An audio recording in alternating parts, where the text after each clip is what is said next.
السلام علیکم لسنر، آئیے ایم راحت کی جرم و سزا پر مبنی ایک نئی کہانی سنتے ہیں جس کا عنوان ہے ثبوت۔ تو آئیے شروع کرتے ہیں۔ ہمیشہ سے اس کی عادت تھی، مجھ سے کچھ کہنا ہوتا تو خاموشی سے میرے سامنے کھڑی ہو جاتی، مجھ سے کچھ نہ کہتی، بس ٹکر ٹکر مجھے دیکھتی رہتی۔ کوئی بات منوانی ہوتی تو آنکھوں اور چہرے پر شوخی ہوتی، کسی بات پر پریشان ہوتی تو سنجیدہ چہرہ بنا کر کھڑی ہو جاتی۔ میں پوچھ پوچھ کر تھک جاتی تھی، تب کچھ بولتی، لیکن اب خاموش کھڑی رہتی ہے، منہ سے کچھ نہیں بولتی۔ عجیب سے تاثرات ہوتے ہیں چہرے پر، پتہ نہیں کیا کہنا چاہتی ہے۔ عورت کی آواز میں ایسا کرو تھا کہ صفورہ کی آنکھوں میں آنسو آ گئے۔ مرد نے اس کے شانے پر ہاتھ رکھ کر اسے سنبھلنے کے لیے کہا، جبکہ خود اس کی آنکھوں میں بھی آنسو ابھر آئے تھے۔ مرد کا نام نذیر الدین تھا، ساتھ اس کی بیوی سلطانہ بیگم تھی۔ کاسمیٹکس اور پرفیوم وغیرہ کا امپورٹر تھا۔ ایک بڑی مارکیٹ میں اس کا بہت بڑا شو روم تھا۔ خاصا صاحب حیثیت اور مالدار آدمی تھا، لیکن اس وقت دونوں میاں بیوی نہایت خستہ حالت میں نظر آ رہے تھے۔ سلطانہ بیگم کا چہرہ دھلے لٹھے کی طرح سفید پڑا ہوا تھا، جیسے پورے بدن کا خون نکال لیا گیا ہو۔ اس کے انداز میں بھی بہکا بہکا پن تھا، جیسے اس کا ذہنی توازن متاثر ہو رہا ہو۔ ان کی بیٹی گم ہو گئی تھی، وہ نوجوان اور شادی شدہ تھی۔ نذیر الدین کا خیال تھا کہ اس کی گمشدگی میں اس کے شوہر ناصر محمود کا ہاتھ ہے۔ ہماری ایک ہی اولاد ہے، میرا دل اسے تھی کہنے کو نہیں چاہتا۔ ہم دن رات اس کی زندگی کی دعائیں مانگتے ہیں، بس وہ ہمیں مل جائے۔ ہم کسی کے خلاف کوئی کارروائی نہیں کرنا چاہتے۔ نذیر الدین نے غم آلود لہجے میں کہا، خدا جانے، خدا جانے اس منحوس نے میری بچی کے ساتھ کیا سلوک کیا ہے۔ سلطانہ نے کھوئے کھوئے لہجے میں کہا۔ وہ اپنی بیٹی شاہدہ کے بارے میں بتا رہی تھی کہ وہ روز اس کے خواب میں آتی ہے اور خاموش کھڑی سوالیہ نظروں سے اسے دیکھتی رہتی ہے۔ آپ کہاں رہتے ہیں؟ شامیر نے سوال کیا۔ نکلسن روڈ پر میری کوٹھی ہے۔ آپ نے نکسن تھانے میں رپورٹ درج کرائی ہے؟ سب کچھ کر لیا ہے جی، میں نے بڑے افسران سے بھی ملا ہوں، سب نے میرے ساتھ ہمدردی اور تعاون کیا ہے، لیکن میرا دل نہیں مانتا۔ شاہدہ بہت اچھے مزاج کی لڑکی ہے، اور پھر اگر اسے گھر سے جانا ہی تھا تو کہیں اور جانے کی کیا ضرورت تھی، سیدھی ہمارے پاس آ سکتی تھی۔ پولیس افسران کیا کہتے ہیں؟ وہ کہتے ہیں کہ انہوں نے پوری تفتیش کر لی ہے، کہیں سے کوئی ایسا حوالہ نہیں ملتا جسے پتہ چلے کہ اس کی گمشدگی یا قتل میں اس کے شوہر ناصر محمود کا ہاتھ ہے۔ قتل؟ کوئی آپ کو یہ بھی شبہ ہے کہ آپ کی بیٹی کو قتل کر دیا گیا ہے؟ شامیر نے کہا۔ ہاں، ایسا ہو سکتا ہے، نذیر الدین نے رندی ہوئی آواز میں کہا۔ ایسا کون کر سکتا ہے؟ اس کا شوہر ناصر محمود، اس کے علاوہ اور کوئی نہیں۔ اس کی وجہ بھی آپ کے ذہن میں ہوگی؟ ہاں، وہ اسی قسم کا انسان ہے۔ اس کا مطلب ہے کہ آپ کے اس خیال کے پس پردہ کوئی خاص کہانی ہے؟ شامیر نے صفورہ کو دیکھتے ہوئے کہا۔ آپ نے اپنے داماد کے خلاف قتل کا مقدمہ درج کرانے کی کوشش کی؟ ہاں، لیکن انہوں نے انکار کر دیا۔ ان کا کہنا ہے کہ ہر طرح کی کوشش کے باوجود اس بات کا کوئی سراغ نہیں مل سکا کہ شاہدہ کو اس کے شوہر یا کسی اور نے قتل کیا ہے۔ نہ ہی شاہدہ کی لاش کہیں سے ملی، پھر قتل کا مقدمہ کیسے درج کیا جا سکتا ہے؟ بات تو ٹھیک ہے، آپ خود بتائیے، کوئی ثبوت نہیں ہے، صرف آپ کے کہنے پر تو کسی کو قاتل نہیں ثابت کیا جا سکتا، شامیر نے کسی قدر خشک لہجے میں کہا۔ آپ ہمیں پوری تفصیل بتائیں، پھر ہم غور کریں گے کہ اصل معاملہ کیا ہو سکتا ہے۔ صفورہ نے ایک دم محسوس کر لیا تھا کہ شامیر کے مزاج میں کچھ برہمی پیدا ہو گئی ہے۔ بات بھی ٹھیک تھی، ابھی تک اتنا پتہ چلا تھا کہ نذیر الدین کی شادی شدہ بیٹی شاہدہ کچھ عرصہ پہلے اچانک گم ہو گئی اور اب تک اس کا کوئی پتہ نہیں چل سکا۔ اب یہ انکشاف ہوا ہے کہ ان لوگوں کے خیال کے مطابق شاہدہ کو اس کے شوہر نے قتل کر دیا ہے۔ شامیر نے پوچھا، آپ نے نکسن تھانے میں رپورٹ کی ہے اور وہاں آپ کو مطمئن کرنے کی پوری کوشش کی گئی ہے؟ پھر آپ ایک غیر متعلقہ تھانے کیوں آئے ہیں؟ وہاں قانون کے مطابق بے شک کارروائی کی گئی ہے، لیکن مجھے ایک دوست نے بتایا کہ انسپکٹر شامیر تمہارے درد کا ترما بن سکتے ہیں۔ ان کا انداز تفتیش بالکل مختلف ہے۔ اگر شاہدہ قتل نہیں ہوئی ہے تو مجھے یقین ہے کہ آپ کی مدد سے وہ ہمیں ضرور مل جائے گی۔ شامیر کچھ پوچھنا چاہتا تھا لیکن سپورہ درمیان میں بول پڑی، آپ ہمیں پوری تفصیل بتائیے۔ اس کے ساتھ ہی سپورہ نے عاجزانہ نگاہوں سے شامیر کو دیکھا۔ شامیر نے آنکھیں بند کر لیں۔ نذیر الدین اور اس کی بیوی سلطانہ بیگم کی حالت قابل رحم تھی۔ سلطانہ بیگم ماں تھی۔ اس نے اپنی گمشدہ بیٹی شاہدہ کے بارے میں جس طرح بتایا تھا کہ شاہدہ اپنے بچپن کی عادت کے مطابق اس کے خوابوں میں آ کھڑی ہوتی ہے، اس بات نے سپورہ کو رلا دیا تھا۔ شامیر جانتا تھا کہ سپورہ ایک قابل پولیس افسر ہونے کے باوجود آخرکار عورت بھی ہے۔ چاند پر بے شک پہنچ جائے، پتھر دل نہیں ہو سکتی۔ اس کی عاجزانہ نگاہوں نے ایک لمحے میں شامیر کا موڈ بدل دیا۔ خدا کرے آپ کی بیٹی زندہ ہو۔ آپ نے شاہدہ کے شوہر ناصر محمود کے بارے میں شبہ ظاہر کیا ہے۔ ممکن ہے اس نے شاہدہ کو قتل کر دیا ہو، لیکن اس کی کیا وجہ ہو سکتی ہے؟ اس کے شاہدہ سے تعلقات بہت خراب تھے، دونوں ہمیشہ لڑتے رہتے تھے۔ کیوں؟ شاہدہ خدا کے فضل سے بہت اچھے ماحول میں پلی بڑھی ہے۔ اس نے زندگی میں کبھی کوئی تنگی نہیں دیکھی، جبکہ ناصر محمود بے حد لالچی اور کھٹیا فطرت کا آدمی ہے، پیسے پیسے پر جان دینے والا۔ اس بات سے شاہدہ بہت تنگ تھی اور عاجز آ گئی تھی۔ کیا یہ ایک ناکام شادی تھی؟ ہاں، بڑی حد تک۔ کیا یہ ارینج میرج تھی؟ اس میں دونوں کی پسند کا کوئی تعلق نہیں تھا۔ اس سوال پر نذیر الدین کے چہرے پر ہچکچاہٹ نظر آئی، لیکن سلطانہ بیگم نے جلدی سے کہا، ایسی بات نہیں ہے انسپکٹر صاحب، جس نئے دور سے ہم گزر رہے ہیں اس نے ہم سے سب کچھ چھین لیا ہے، ہماری روایتیں، ہماری خاندانی شرافتیں۔ اب تو ہر لڑکی ہر لڑکا لو میرج کرتا ہے۔ کسی بھی شادی شدہ جوڑے سے پوچھ لو، فوراً کہے گا کہ ان کی لو میرج ہے۔ گویا لو میرج نہ ہونا بڑی شرم کی بات ہے، حالانکہ یہ بات ماں باپ کی شرمندگی کا باعث بنتی ہے۔ گویا ان کی بھی لو میرج تھی۔ اس بارے میں ناصر محمود کا کیا بیان ہے؟ شاہدہ کی گمشدگی کے بارے میں؟ جی، وہ کہتا ہے کہ شاہدہ نے جو کچھ کیا ہے اسے بتائے بغیر کیا ہے۔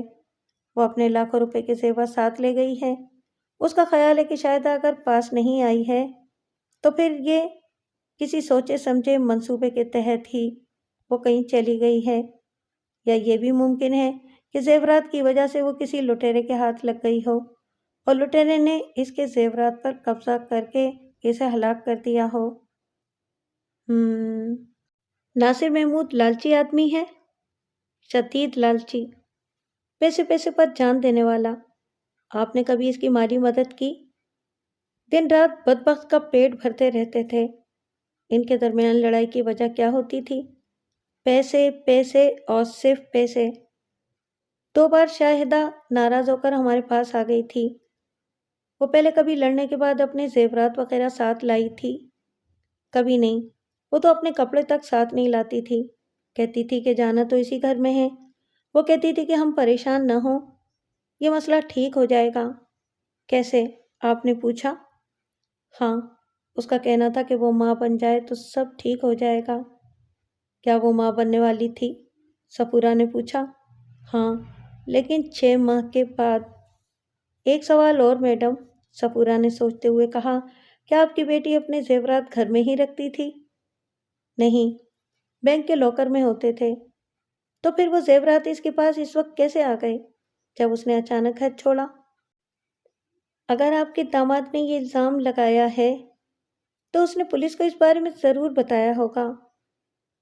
یہ بات ہمارے علم میں ہے کہ 2 روز پہلے شاہدہ کی ایک دوست کی شادی تھی۔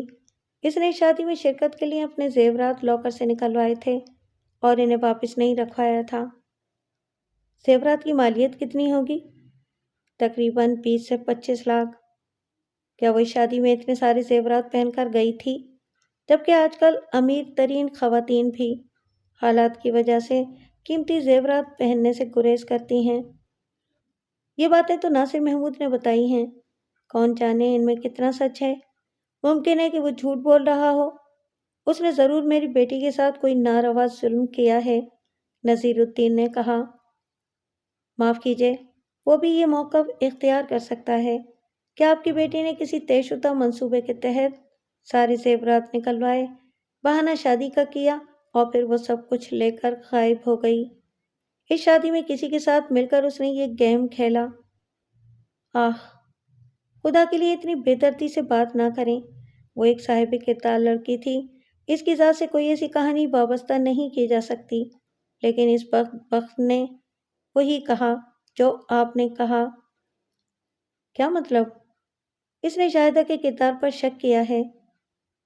بہت سادہ سی بات ہے، آپ جو بھی کہیں، حالات جو بھی نشاندہی کریں، پولیس کا پہلا موقف یہی ہوتا ہے کہ ممکن ہے کہ گمشدہ لڑکی کسی کے ساتھ اتنے قیمتی زیورات لے کر فرار ہو گئی ہے جو کہ اس کا عش نہیں ہوگا۔ ایسے کیس عام ہیں۔ نہیں، وہ ایسی نہیں تھی۔ ٹھیک ہے، ہمارا ایک طریقہ کار ہے۔ حالانکہ یہ کیس کسی دوسرے علاقے کے تھانے کا ہے اور ہمارے بارے میں ہمارے ہم اثروں کو شکایت ہے کہ ہم بلا وجہ دوسروں کے معاملے میں ٹانگ اڑاتے ہیں، لیکن ہمیں اس کی خصوصی اجازت ملی ہوئی ہے۔ یہ بھی ایسا ہی معاملہ ہے۔ ہم اس بات کے شدید خواہش مند ہیں کہ آپ کی بیٹی زندہ سلامت آپ کو مل جائے، اس کو کوئی نقصان نہ پہنچا ہو۔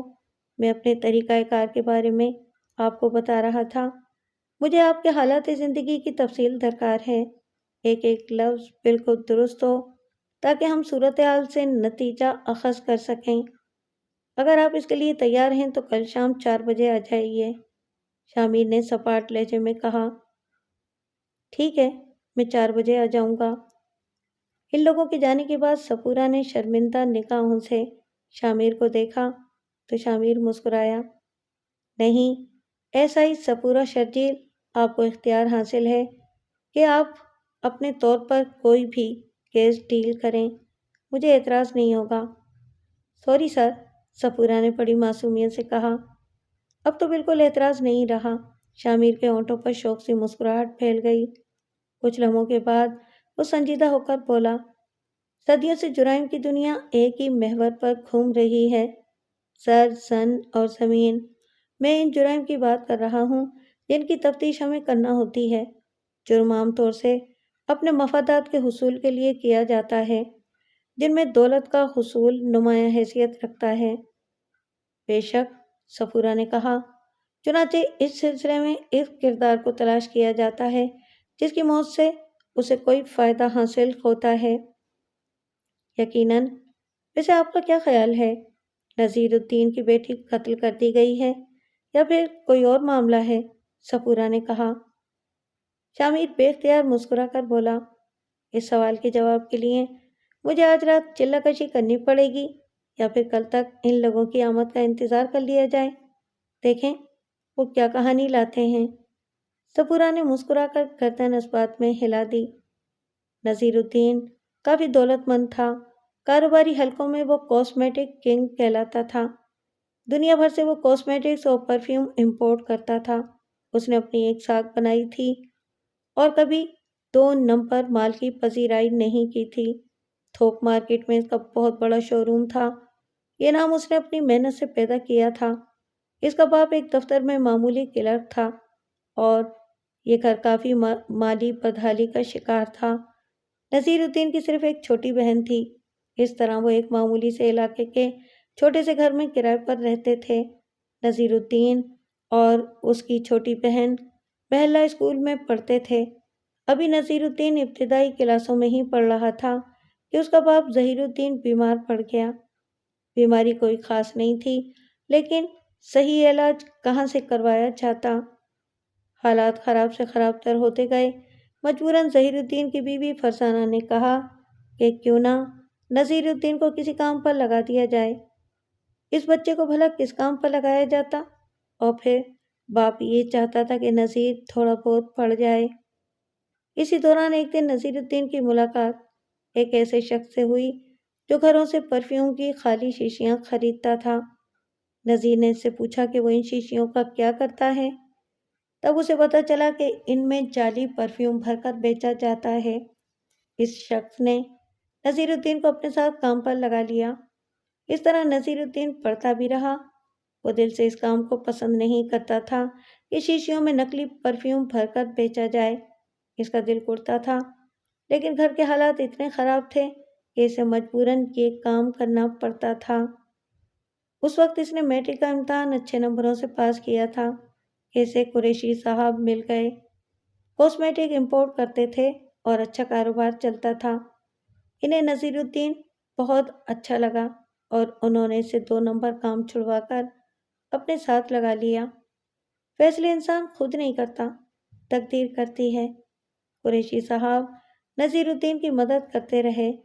انہوں نے اسے ادھار مال دینا شروع کر دیا جسے وہ اچھی جگہوں پر سپلائی کرتا۔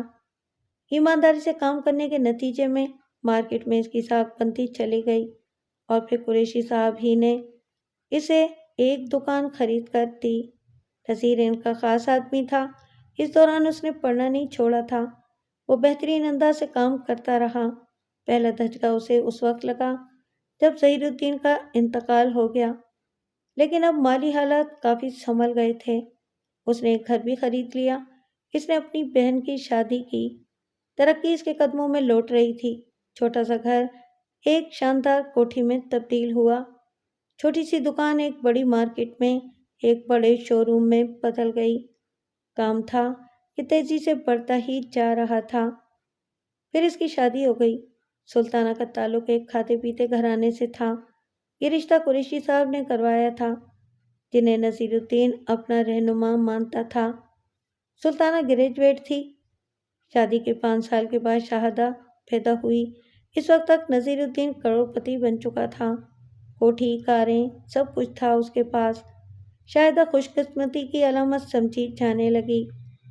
پہلی بار نذیر الدین بیمار ہوا تو سلطانہ نے کہا، بس اب زیادہ محنت کرنے کی ضرورت نہیں ہے۔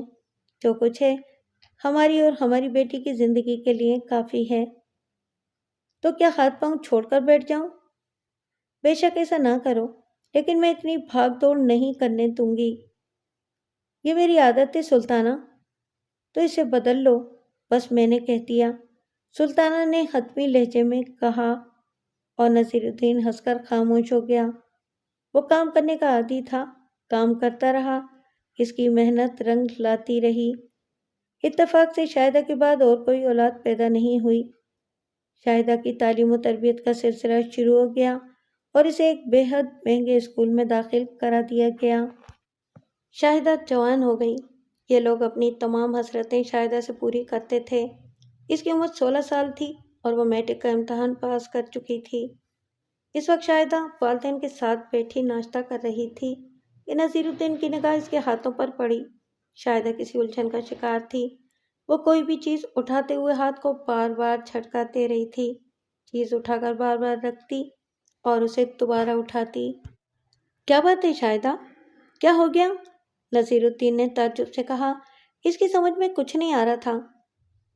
پتہ نہیں پاپا، کچھ دن سے ایسا ہونے لگا ہے، شاہدہ نے بے چینی سے جواب دیا۔ کیسا؟ نذیر الدین کے ساتھ ساتھ اس کی بیوی بھی متوجہ ہو گئی تھی۔ خاص طور سے صبح کے وقت کوئی کام کرتے ہوئے میری انگلیاں کلائی ٹیڑھی ہونے لگتی ہے۔ میری انگلیاں میرے بس میں نہیں رہتی۔ جو کرنا چاہتی ہوں وہ نہیں کر سکتی۔ یہاں تک کہ میں چائے میں شکر بھی نہیں ملا سکتی۔ یہ عمل پہلے صرف انگلیوں تک تھا، لیکن اب کلائیاں بھی متاثر ہونے لگی ہیں۔ ارے ایسا کب سے ہونے لگا ہے؟ نذیر الدین نے شدید تشویش سے پوچھا۔ بس 1-1.5 ماہ سے۔ تم نے بتایا نہیں؟ میں نے سوچا کہ اعصابی تناؤ ہے، ٹھیک ہو جائے گا۔ میں ڈاکٹر حامد حسن سے بات کرتا ہوں، نذیر الدین نے کہا۔ ڈاکٹر حامد حسن نے اس کا معائنہ کیا، کچھ ٹیسٹ کرائے، پھر اس سے اس کی مصروفیت کے بارے میں پوچھا۔ اس نے بتایا کہ وہ کچھ عرصے سے اپنے میٹرک کے رزلٹ کے بارے میں سوچتی رہی ہے اور پاس ہونے کے بعد کالج کے بارے میں کہ نہ جانے وہاں کی زندگی کیسی ہوگی۔ تمہیں کالج جانے کی خوشی ہے؟ ڈاکٹر نے سوال کیا۔ بہت زیادہ، وہ بولی۔ ڈاکٹر ہنسنے لگا۔ یہ بالکل ٹھیک ہے نذیر صاحب، بس اس عمر میں کبھی ایسا ہو جاتا ہے۔ سب مطمئن ہو گئے، لیکن شاہدہ مطمئن نہ ہوئی۔ اب اس کی انگلیاں اور کلائیاں ہی ٹیڑھی نہیں ہوتی بلکہ پنڈلیوں کے مسلز بھی بے جان ہونے لگے تھے۔ اکثر وہ چلتے چلتے ڈس بیلنس ہو جاتی تھی، کئی بار گرتے گرتے بچی تھی۔ بظاہر بالکل تندرست تھی، جوانی بہار کی طرح چہرے پر کھلتی جا رہی تھی اور وہ پہلے سے زیادہ خوبصورت لگنے لگی تھی۔ اس دن وہ لڑکھڑا کر ڈرائنگ روم میں گری تو نذیر الدین پھر چونک پڑے۔ کوئی فائدہ نہیں ہوا مجھے ڈاکٹر حامد کی فضول گولیوں سے، میرا مرض اور بڑھ گیا ہے، وہ رو پڑی۔ یہ سن کر ماں باپ ہکا بکا رہ گئے۔ شہر کے سب سے بڑے آرتھوپیڈک کو دکھایا گیا۔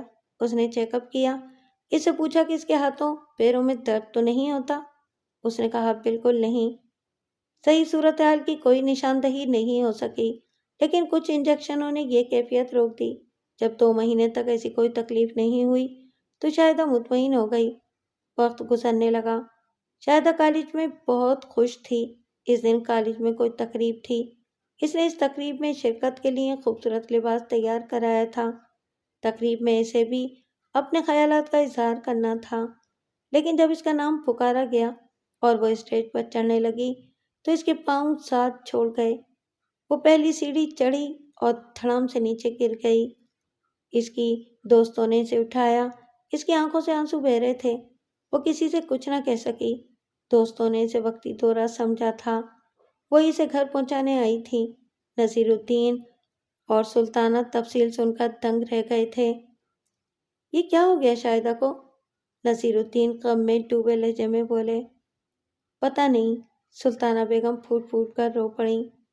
سارے ڈاکٹر صورتحال کو سمجھنے میں ناکام ہیں۔ ایک کام کرتے ہیں سلطانہ، ہم اسے لے کر لندن چلتے ہیں۔ ویسے بھی عالیہ باجی بڑا اصرار کر کے گئی تھیں کہ شاہدہ کو لے کر لندن آئیں۔ عالیہ سلطانہ کی بڑی بہن تھی۔ ان کے شوہر طویل عرصے سے لندن کے ایک بینک میں ملازمت کرتے تھے۔ بیٹا نیر احمد اور بیٹی زنیرہ بھی تعلیم حاصل کر رہے تھے۔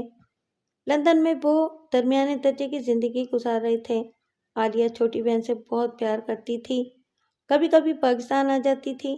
پچھلی بار بھی آئی تھی تو بہت کہہ کر گئی تھی کہ سلطانہ کے لیے تو کوئی مشکل نہیں ہے، وہ کچھ عرصے کے لیے لندن آ جائے۔ پچھلی بار جب وہ گئی تھی تو ان کے جانے کے بعد نذیر الدین نے سلطانہ سے کہا تھا، تم نے کوئی خاص بات محسوس کی سلطانہ؟ کس سلسلے میں؟ عالیہ باجی کے کچھ الفاظ اس انداز کے تھے جیسے وہ نیر کے لیے شاہدہ کا رشتہ مانگنا چاہتی ہوں۔ ہاں مجھے علم ہے، سلطانہ نے آہستہ سے کہا۔ تو کیا انہوں نے تم سے کہا ہے؟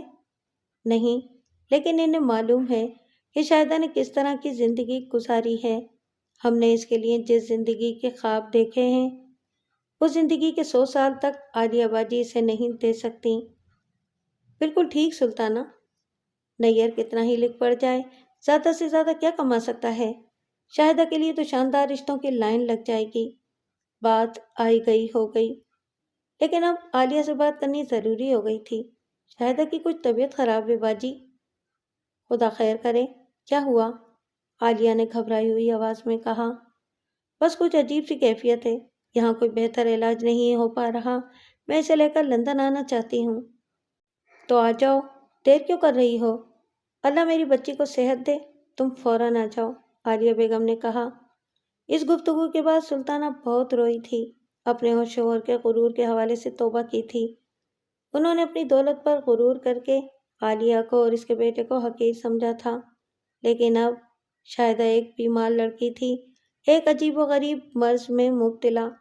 وہاں کے ڈاکٹر اسے چیک کریں گے، اس کے مرض کی تشخیص کریں گے، اسے قابل علاج یا لا علاج قرار دیں گے۔ کیا اس کے بعد بھی عالیہ بیگم اپنے خوبصورت اور تعلیم یافتہ بیٹے کے لیے ایسی لڑکی کو پسند کر لیں گی جس کا مستقبل نہ جانے کیا ہو؟ سلطانہ بیگم نے اپنے احساسات کا اظہار بے شک نذیر الدین سے نہیں کیا تھا، لیکن کچھ باتوں سے انہیں اندازہ ہو گیا تھا کہ نذیر الدین بھی اسی انداز میں سوچ رہے تھے۔ لندن ایئرپورٹ پر عالیہ بیگم، ان کے شوہر امیر علی، بیٹی زنیرہ اور بیٹے نیر نے بڑی چاہت اور خوش دلی سے ان کا استقبال کیا تھا۔ سب بے حد خوش تھے۔ اس وقت شاہدہ ایک حسین شال لپیٹے ہوئے بالکل گڑیا نظر آ رہی تھی۔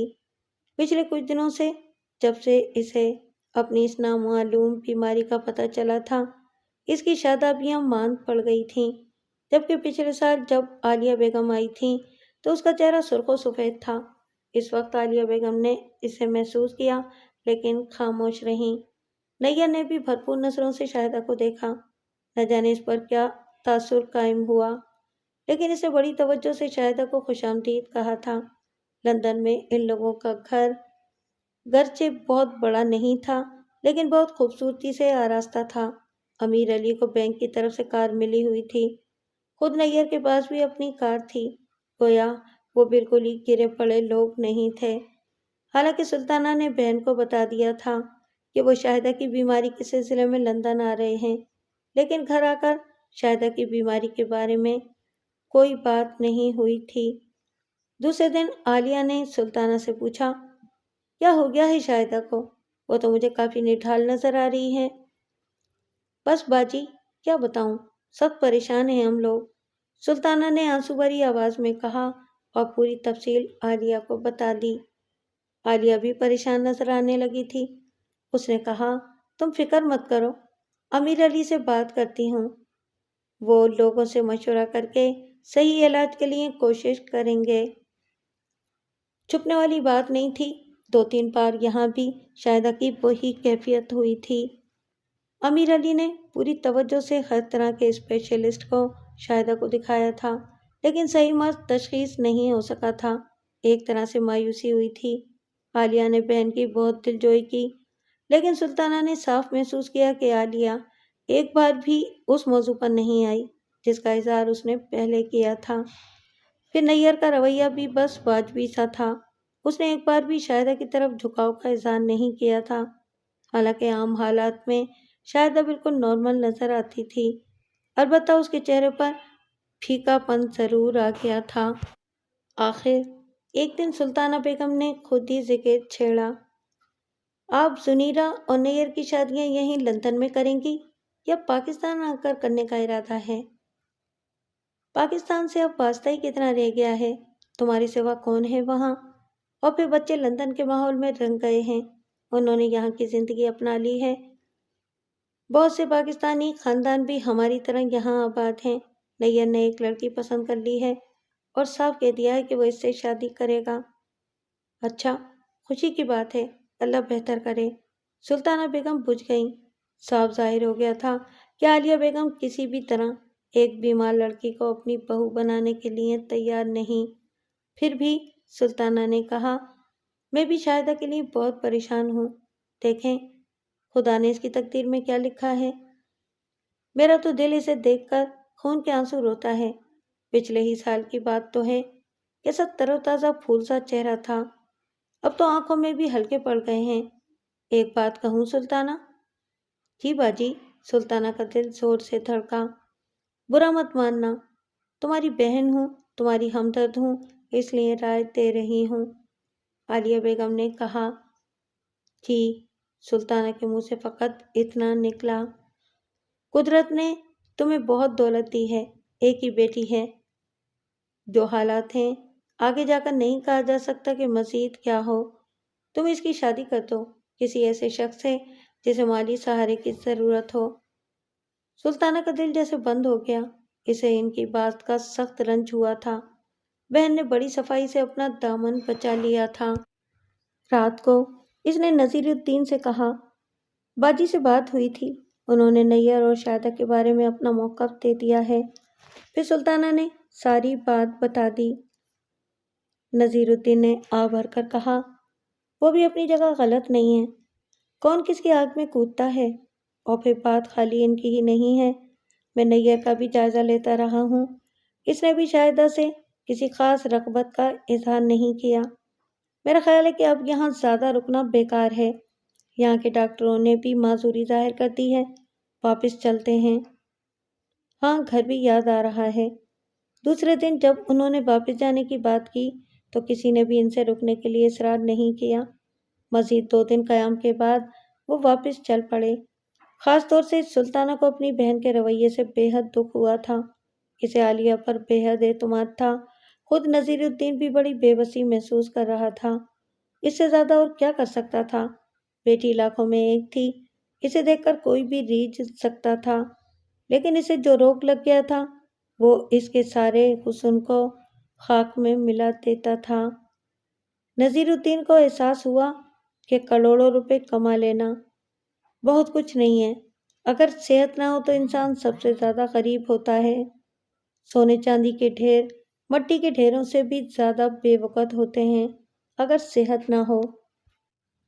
وقت کہاں رکتا ہے، اس کی رفتار جاری رہتی ہے۔ شاہدہ نے BA کرنے کے بعد یونیورسٹی میں داخلہ لے لیا تھا۔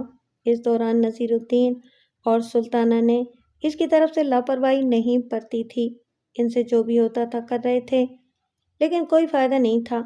شاہدہ کا چہرہ حسین تھا، بدن بھرپور تھا، لیکن ہاتھ پاؤں بدنما ہوتے جا رہے تھے۔ دونوں ہاتھوں کی انگلیاں اب عجیب سے انداز میں ٹیڑھی ہو گئی تھیں، ہاتھوں کی کھال بھی سکڑ کر بے نور ہو گئی تھی۔ وہ ہر وقت دستانے استعمال کرتی تھی۔ تمام تر حسن کے باوجود اس کے چہرے پر ایک غمناک مسکراہٹ پھیلی رہتی تھی، لیکن اپنے اندر کے درد کے باوجود وہ اپنے ماں باپ کو خوش رکھنے کی کوشش کرتی تھی۔ مختلف واقعات پیش آتے رہتے تھے، اکثر وہ گر پڑتی تھی، لیکن جب کوئی اسے سہارا دے کر اٹھاتا تو وہ مسکرا دیتی تھی۔ اس دوران نذیر الدین کے دوستوں نے بھی اس کا درد بانٹنے کی کوشش کی، کئی رشتے آئے، لیکن نذیر الدین سچا انسان تھا۔ بیٹی کے عیب کو چھپا کر وہ اس کے مستقبل کے لیے عذاب نہیں خریدنا چاہتا تھا، چنانچہ اس کے بارے میں بتا دیتا اور آنے والے دوبارہ نہ آتے۔ شاہدہ ماں باپ کی ان کاوشوں سے بے خبر نہیں تھی۔ ایک دن وہ بفر گئی۔ ایک سوال کرنا چاہتی ہوں میں آپ سے، اس کے لہجے میں شیرنی جیسی قرہٹ تھی۔ کیا آپ کو میرے کردار میں کوئی کمی نظر آتی ہے؟ جواب دیں۔ نہیں بیٹی، کیسی باتیں کر رہی ہو؟ نذیر الدین نے سہمے ہوئے لہجے میں کہا۔ تو پھر روزانہ میرا تماشا کیوں بنایا جاتا ہے؟ لوگ اس طرح آتے ہیں جیسے انہیں قربانی کے لیے جانور خریدنا ہو، مجھے دیکھتے ہیں، ناپسند کرتے ہیں اور چلے جاتے ہیں۔ اس سے زیادہ میری تذلیل اور کیا ہو سکتی ہے؟ آپ کبھی سوچتے ہیں؟ بیٹی، سلطانہ نے کمزور لہجے میں کہا، کوئی ٹھوس جواب دیجیے مجھے، میں خوش ہوں، مطمئن ہوں، مجھے زندگی کے کسی سہارے کی ضرورت نہیں ہے، میں شادی نہیں کرنا چاہتی، میں اس کے بغیر زیادہ آسانی سے زندگی گزار سکتی ہوں۔ آپ لوگ میرے لیے شادی کی بھیک کیوں مانگتے ہیں؟ نہیں بیٹی، ہم نے کسی سے بھیک نہیں مانگی، بس اگر کوئی اچھا رشتہ مل جائے تو بھی میں شادی نہیں کروں گی، سمجھے آپ؟ میں وہ بات نہیں کہنا چاہتی جو کہنے کو دل کہہ رہا ہے اور چاہ رہا ہے۔ سکون سے ہوں، خوش ہوں۔ آپ مجھے لوگوں کی نگاہوں میں تماشا کیوں بناتے ہیں؟ بہت ہو چکا۔ اپنی محبت، اپنے پیار کی یہ قیمت وصول نہ کریں مجھ سے جو آپ لوگ کر رہے ہیں۔ مجھے جینے دیجیے، ورنہ اس ورنہ سے آگے سمندر تھا۔ یونیورسٹی کی زندگی میں بہت کچھ تھا۔ یہاں آ کر شاہدہ کو خوشی ہوئی تھی۔ اس نے کئی لڑکیوں سے دوستی بھی کر لی تھی۔ ناصر محمود نے اسے غور سے دیکھا تھا۔ اس کی چال میں کچھ گڑبڑ ہے، کس طرح چلتی ہے یہ؟ اس نے اپنے دوست اظہار احمد سے کہا۔ شاید بچپن میں پولیو کا شکار ہوئی ہے، دوسرے دوست نے جواب دیا۔ افسوس، کتنی خوبصورت ہے اور بہت دولت مند بھی، BMW میں آتی ہے۔ ہیں؟ کیا واقعی؟ پرفیوم کنگ نذیر الدین کی بیٹی ہے۔ اور بیوی کس کی ہے؟ ناصر محمود نے اسے غور سے دیکھتے ہوئے کہا۔ ابھی تک کسی کی نہیں۔ ہائے، کتنی بری بات ہے، ناصر محمود نے اداکاری کرتے ہوئے کہا اور سب دوست ہنسنے لگے۔ ناصر محمود یونیورسٹی کا سب سے نکما طالب علم تھا۔ وہ کہتا تھا کہ اسے طالب علم نہ کہا جائے کیونکہ اسے علم کی کوئی طلب نہیں ہے۔ وہ تو یونیورسٹی کی رنگین دنیا میں جینے آیا ہے، اور وہ واقعی جی رہا تھا۔ اس کا باپ محمود جاوید کسٹم میں آفیسر تھا۔ جتنی اس کی تنخواہ تھی وہ اس کے گھر کے اخراجات کے لیے ایک ہفتے کے لیے بھی ناکافی تھی، لیکن اوپر کی آمدنی عیش کرا رہی تھی۔ البتہ کاٹ کی ہانڈی بار بار نہیں چڑھتی۔ اینٹی کرپشن والوں سے کسی بات پر تنازع ہو گیا اور انہوں نے کاٹ کی ہانڈی چولہے سے اتار دی۔ اپنے تعلقات کی وجہ سے جیل جانے سے تو بچ گیا، لیکن نوکری سے ہاتھ دھونے پڑے۔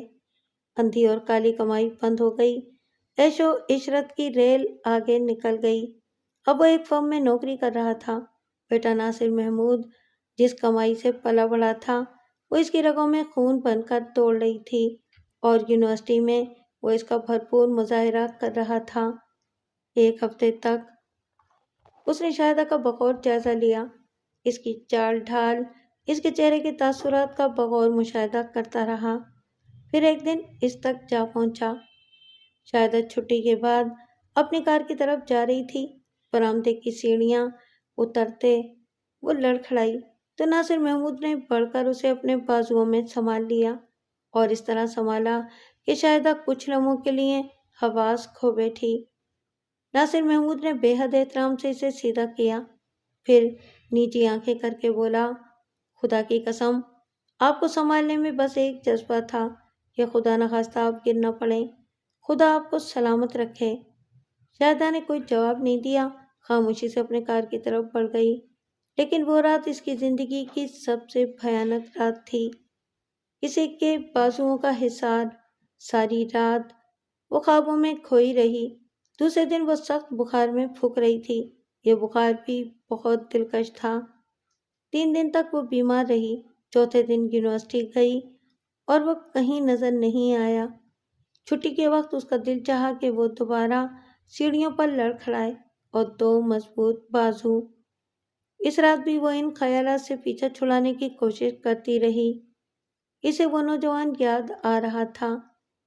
واقعتاً اس نے جان بوجھ کر وہ حرکت نہیں کی تھی، اور پھر بعد میں اس کا لہجہ، اس کے الفاظ بے حد شریفانہ تھے۔ البتہ دوسرے دن وہ نظر آ گیا۔ شاہدہ ہی جان کا شکار ہو گئی۔ وہ خود ہی اس کے پاس جا پہنچی۔ ہیلو، اس نے کہا۔ ہیلو، کیسی ہیں آپ؟ ٹھیک ہوں، آپ کہاں تھے؟ جی، وہ بولا، میرا مطلب ہے کہ نظر نہیں آئے۔ آپ بھی 3 دن یونیورسٹی نہیں آئیں؟ اچھا، آپ کو معلوم ہے؟ جی، کل آپ 3 دن بعد آئی تھیں۔ آپ آئے تھے کل؟ جی، مجھے نظر نہیں آئے۔ میں نے جان بوجھ کر آپ کے سامنے آنے سے گریز کیا تھا، وہ اداسی سے بولا۔ کیوں؟ وہ حیرت سے بولی۔ لیکن اس نے کوئی جواب نہیں دیا۔ کچھ لمحے انتظار کرنے کے بعد اس نے دوبارہ کہا، آپ نے بتایا نہیں؟ بس ایسے ہی۔ ایسے ہی تو کوئی کام نہیں ہوتا، وہ مسکرا کر بولی۔ اسے خود پر حیرت تھی۔ وہ خود لیے دیے رہتی تھی۔ لڑکیوں تک سے اس کی زیادہ دوستی نہیں تھی، لیکن نہ جانے کیوں اس لڑکے سے باتیں کرنے کو دل چاہ رہا تھا۔ وہ حادثہ انوکھا تھا۔ وہ بھی ہنس دیا۔ میں نے جان بوجھ کر آپ کو نہیں سنبھالا تھا، وہ آہستہ سے بولا۔ ہیں؟ میں نہیں سمجھی، وہ سمجھ کر بولی۔ آپ سیڑھیوں پر تھیں، بہت زور سے گرتیں۔ پتہ نہیں کیا ہوتا، ہاتھ پاؤں بھی ٹوٹ سکتے تھے، وہ بولی۔ بس میں آپ کو گرنے نہیں دینا چاہتا تھا، نوجوان نے مدھم سے لہجے میں کہا، مگر ان الفاظ کا اثر شاہدہ نے اپنے دل میں محسوس کیا تھا۔ اس بار وہ کچھ نہ بولی تو اس نے کہا، میں نہیں چاہتا تھا کہ آپ میرے بارے میں کوئی برا تاثر قائم کریں۔ برا تاثر؟ جی، ایک چھوٹا سا کام کر کے میں آپ کے سر پر مسلط ہو جاؤں، اس لیے میں آپ کے سامنے نہیں آیا۔ شاہدہ نے گردن ہلائی، پھر بولی، کیا نام ہے آپ کا؟ ناصر محمود۔ میرا نام شاہدہ نذیر ہے۔ شاہدہ اس کے مہذب اور دلنشین انداز سے متاثر ہوئی تھی۔ اس کے بعد ان کی ملاقاتوں کا سلسلہ شروع ہو گیا۔ وہ اس کے ساتھ انتہائی شائستگی اور متانت سے بات کرتا تھا۔ ایک بار بھی اس نے اپنے معیار کو گرنے نہ دیا، اور تھوڑے ہی عرصے کے اندر شاہدہ کو احساس ہونے لگا کہ ناصر اس کے دل میں اترتا جا رہا تھا۔ ناصر کی دلچسپی بھی اسی بات کا اظہار کرتی تھی کہ وہ بھی اسے چاہنے لگا ہے۔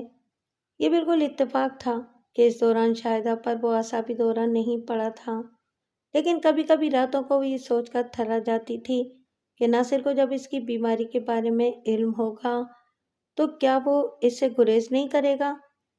تب وہ کیا کرے گی؟ اسے نیئر اور اپنی سگی خالہ کا رویہ یاد تھا۔ بے وقوف نہیں تھی، سب سمجھ گئی۔ لیکن اب میں کیا کروں؟ ناصر کو میرے بارے میں معلوم نہیں ہے، جب اسے پتہ چلے گا تو اس کا کیا رویہ ہوگا؟ ایک نیا خلجان پیدا ہو گیا تھا جو اسے اکثر راتوں کو جگاتا تھا۔ اس دن جب شاہدہ کی BMW سڑک سے گزر رہی تھی، اس نے ناصر کو ویگن اسٹاپ پر کھڑے دیکھ لیا۔ وہ بری طرح چونک پڑی۔ آج تک اس نے ناصر کے مالی حالات یا اس کے گھر اور گھر والوں کے بارے میں کچھ نہیں پوچھا تھا۔ اس نے گاڑی روکی اور اسے ریورس کر کے ناصر کے پاس لے آئی۔ پھر اس نے کار کا دروازہ کھول کر آواز لگائی، ناصر آئیے۔ ارے آپ چلیے شاہدہ، اپنی فراری آنے والی ہے، ناصر نے مسکراتے ہوئے خوش دلی سے کہا۔ فراری؟ جی WX، ہماری ویگن کا یہی نمبر ہے، وہ ہنس کر بولا۔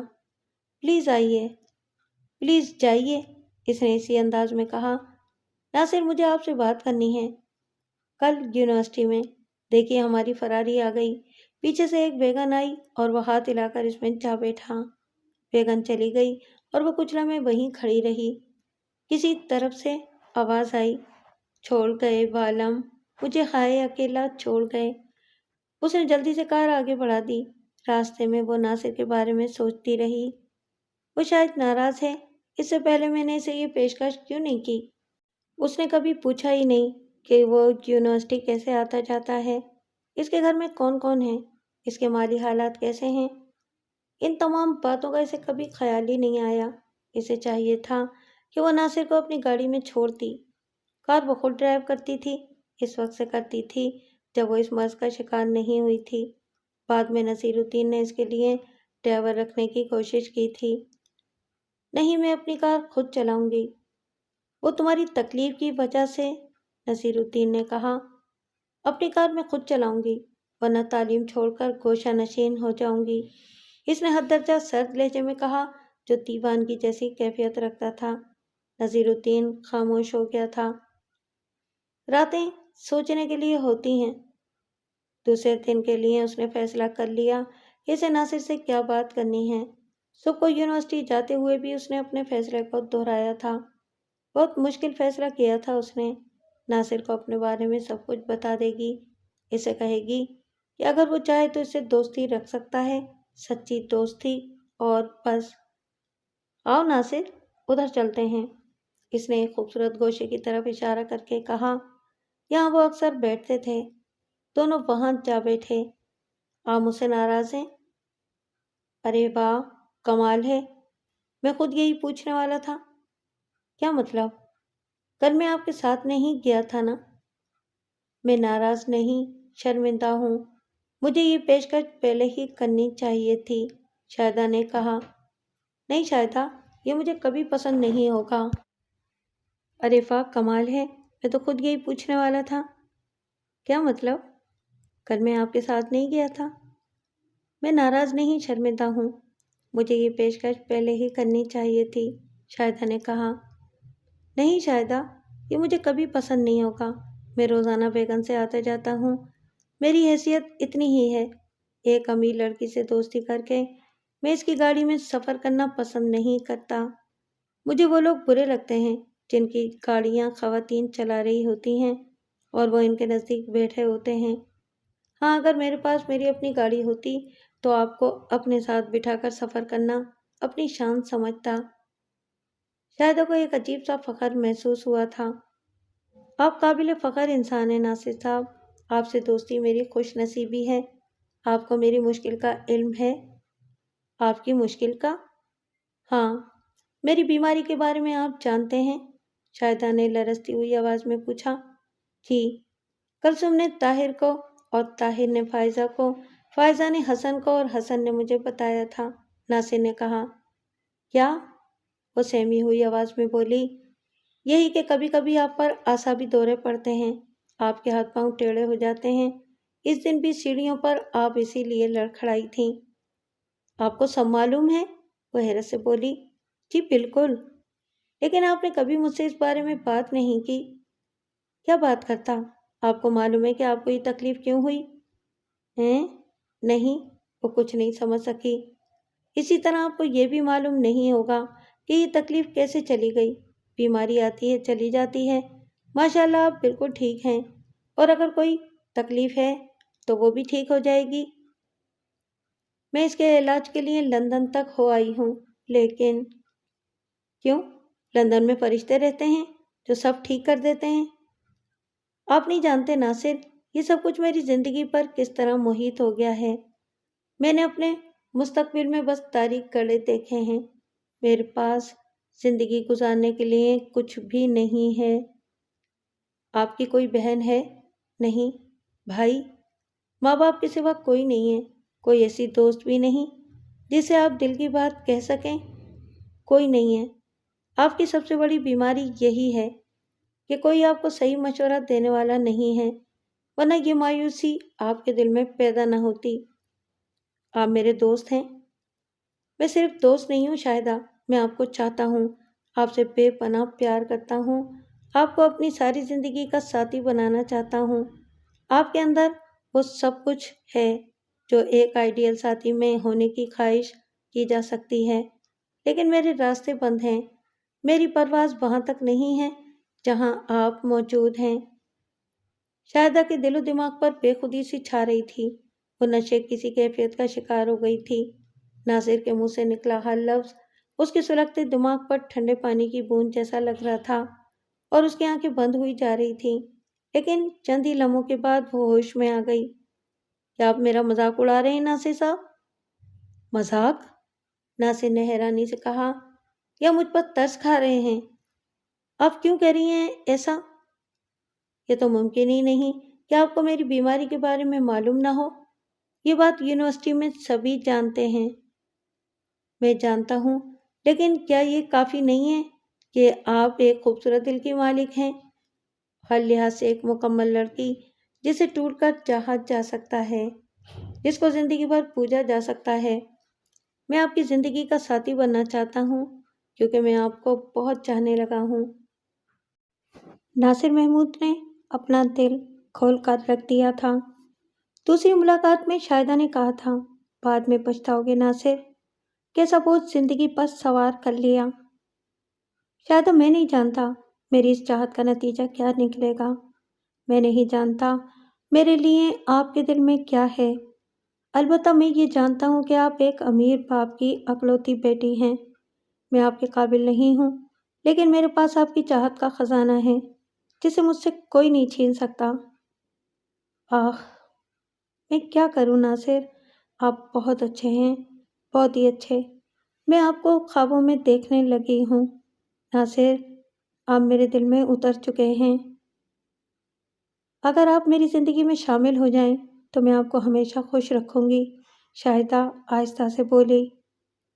اور سلطانہ نے طویل عرصے کے بعد بیٹی کے چہرے پر شگفتگی اور آنکھوں میں خوشیوں کی چمک دیکھی۔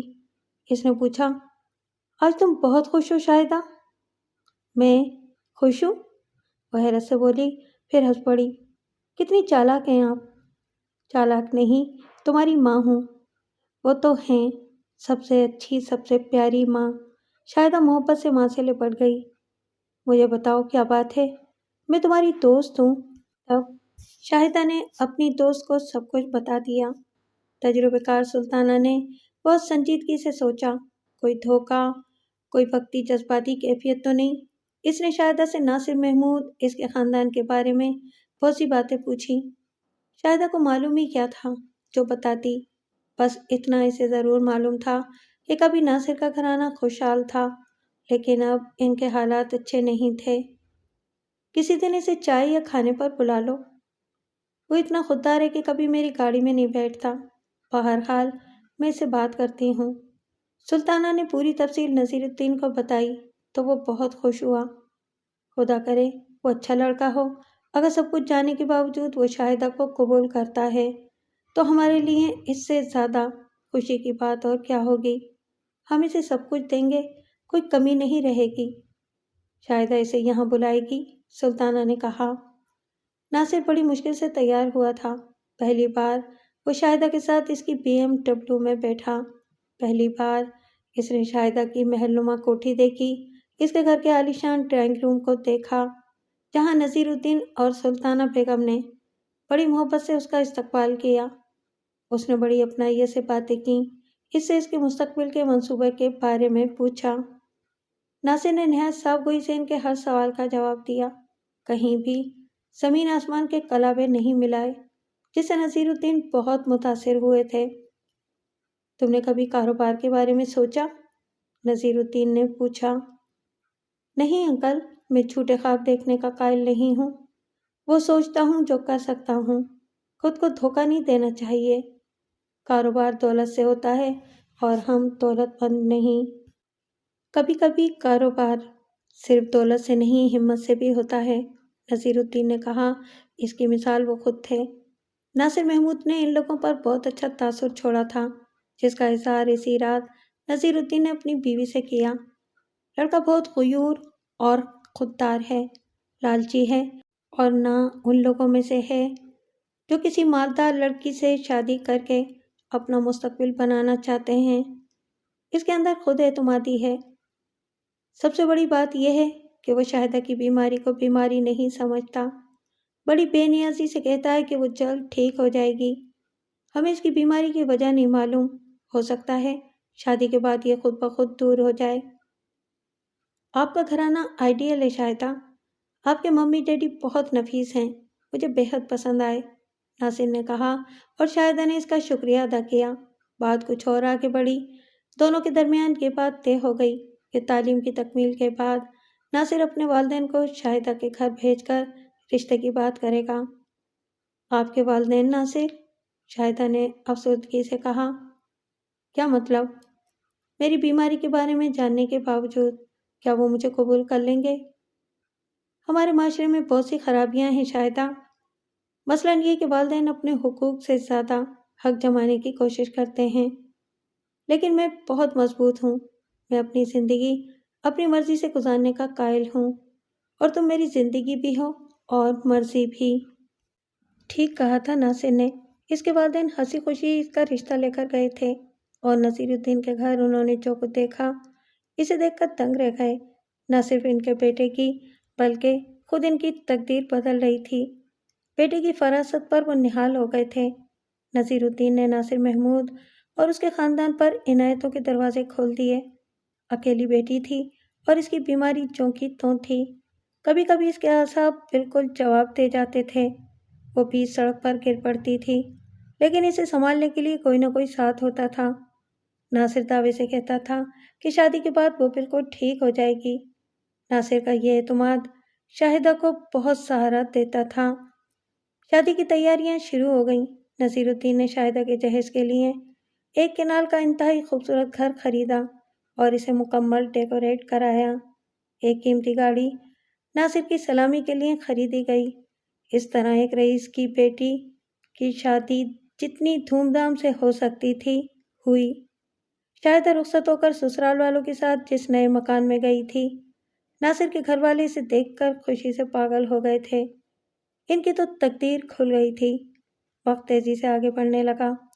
نصیر الدین نے فیصلہ کیا تھا کہ کچھ عرصے کے بعد ناصر کو اپنے کاروبار میں شریک کر لے گا، لیکن ابھی اس کا کوئی تذکرہ نہیں کیا تھا۔